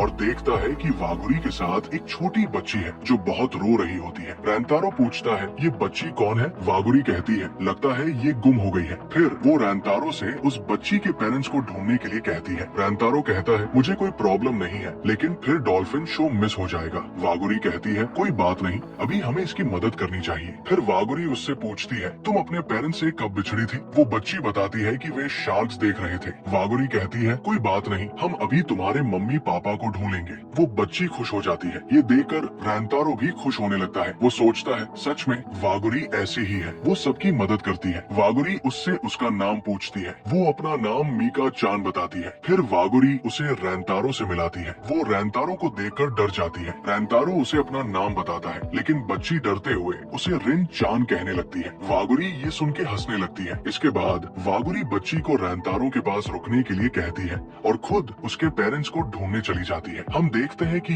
रैंतारो और वो बच्ची वही बैठकर वागुरी का इंतजार करने लगते हैं। वो बच्ची कहती है, मुझे माफ करना, मैंने आप लोगों को परेशान किया। रैंतारो कहता है, अरे कोई बात नहीं, सब ठीक है। फिर वो कहती है, मैंने आप लोगों की डेट खराब कर दी। ये सुनकर रैंतारो शॉक हो जाता है और कहता है, अरे नहीं, हम डेट नहीं कर रहे। फिर मीका चान कहती है, मैं भी डेकी चान के साथ डेट पर जाना चाहती हूँ। रैंतारो पूछता है, ये डेकी चान कौन है? तुम्हारा क्लासमेट है क्या? वो कहती है, हाँ आपने सही कहा, मैं उसे बहुत पसंद करती हूँ। वो बहुत अमेजिंग है। वो हमारे किंडरगार्टन का सबसे तेज रनर है। वो मंकी बार पर भी लटकता है और बहुत खाना भी खाता है। मुझे तो भाई ऐसा लगता है वो वागुरी का कोई बिछड़ा हुआ छोटा भाई होगा। रैंतारो पूछता है, तो क्या तुम उसे लाइक करते हो? वो कहती है, हाँ बहुत ज्यादा। जब वो स्माइल करता है तो मुझे बहुत खुशी होती है। देख रहे हो, इस छोटी सी बच्ची को भी प्यार हो गया है और एक मैं हूँ जो अभी तक सिंगल है। रैंतारो फिर वागुरी के बारे में सोचने लगता है। वो भी उसे देखकर स्माइल करती है, तो क्या इसका मतलब वो भी मुझे लाइक करती है? तभी हम देखते हैं कि वागुरी मीका चान के पेरेंट्स को ले आती है। मीका चान अपने मम्मी पापा को देखकर रोने लगती है और भागकर अपनी मम्मी के गले लग जाती है। तभी उसका पापा दोनों का शुक्रिया करने लगता है। रैंतारो कहता है, अरे कोई बात नहीं, मैं खुश हूँ कि हम मीका चान से मिले। उसके साथ बात करके बहुत मजा आया। वागुरी रैंतारो को देखकर स्माइल करने लगती है। इसके बाद वे लोग जाने वाले होते हैं। तभी मीका चान रैंतारो के कान में कुछ कहती है। वो कहती है, मुझे लगता है रिन चान और वागुरी सान बहुत अच्छा कपल है। ये सुनकर रैंतारो शॉक हो जाता है। इसके बाद वो उन्हें बाय बोलकर वहाँ से चली जाती है। वागुरी कहती है, अच्छा हुआ कि उसके पेरेंट्स मिल गए और अब डॉल्फिन शो भी खत्म हो गया है, तो हमें अब घर चलना चाहिए। रैंतारो कहता है, अगर तुम्हारे पास टाइम है तो हम एक इवनिंग शो देख सकते हैं। वागुरी चलने के लिए तैयार हो जाती है। फिर वे दोनों शो देखने पहुंच जाते हैं, जहां वे डॉल्फिन शो देखते हैं। वागुरी उसे देखकर बहुत खुश होती है। वो रैंतारो से कहती है, जब तुमने मुझसे थैंक यू गिफ्ट के बारे में पूछा था तो मुझे समझ नहीं आया कि मैं क्या मांगू। फिर जब हमने डिसाइड किया कि हम घूमने चलेंगे तो मैं उस समय बहुत ज्यादा खुश हो गई थी। आज के लिए तुम्हारा बहुत बहुत शुक्रिया, मुझे आज बहुत मजा आया। रैंतारो उसे देखकर सोचता है, मैंने कभी इमेजिन भी नहीं किया था कि मैं कभी ऐसा कुछ महसूस करूंगा, लेकिन मुझे अब सब साफ समझ आ गया है। मैं अब इस एहसास को इग्नोर नहीं कर सकता। लगता है मुझे वागुरी सान से प्यार हो गया है। और इसी के साथ ये एपिसोड यही खत्म हो जाता है। सच में भाई, ये सीरीज मुझे तो बहुत मस्त लग रही है। आप लोगों का इस बारे में क्या कहना है, मुझे कमेंट में जरूर बताना।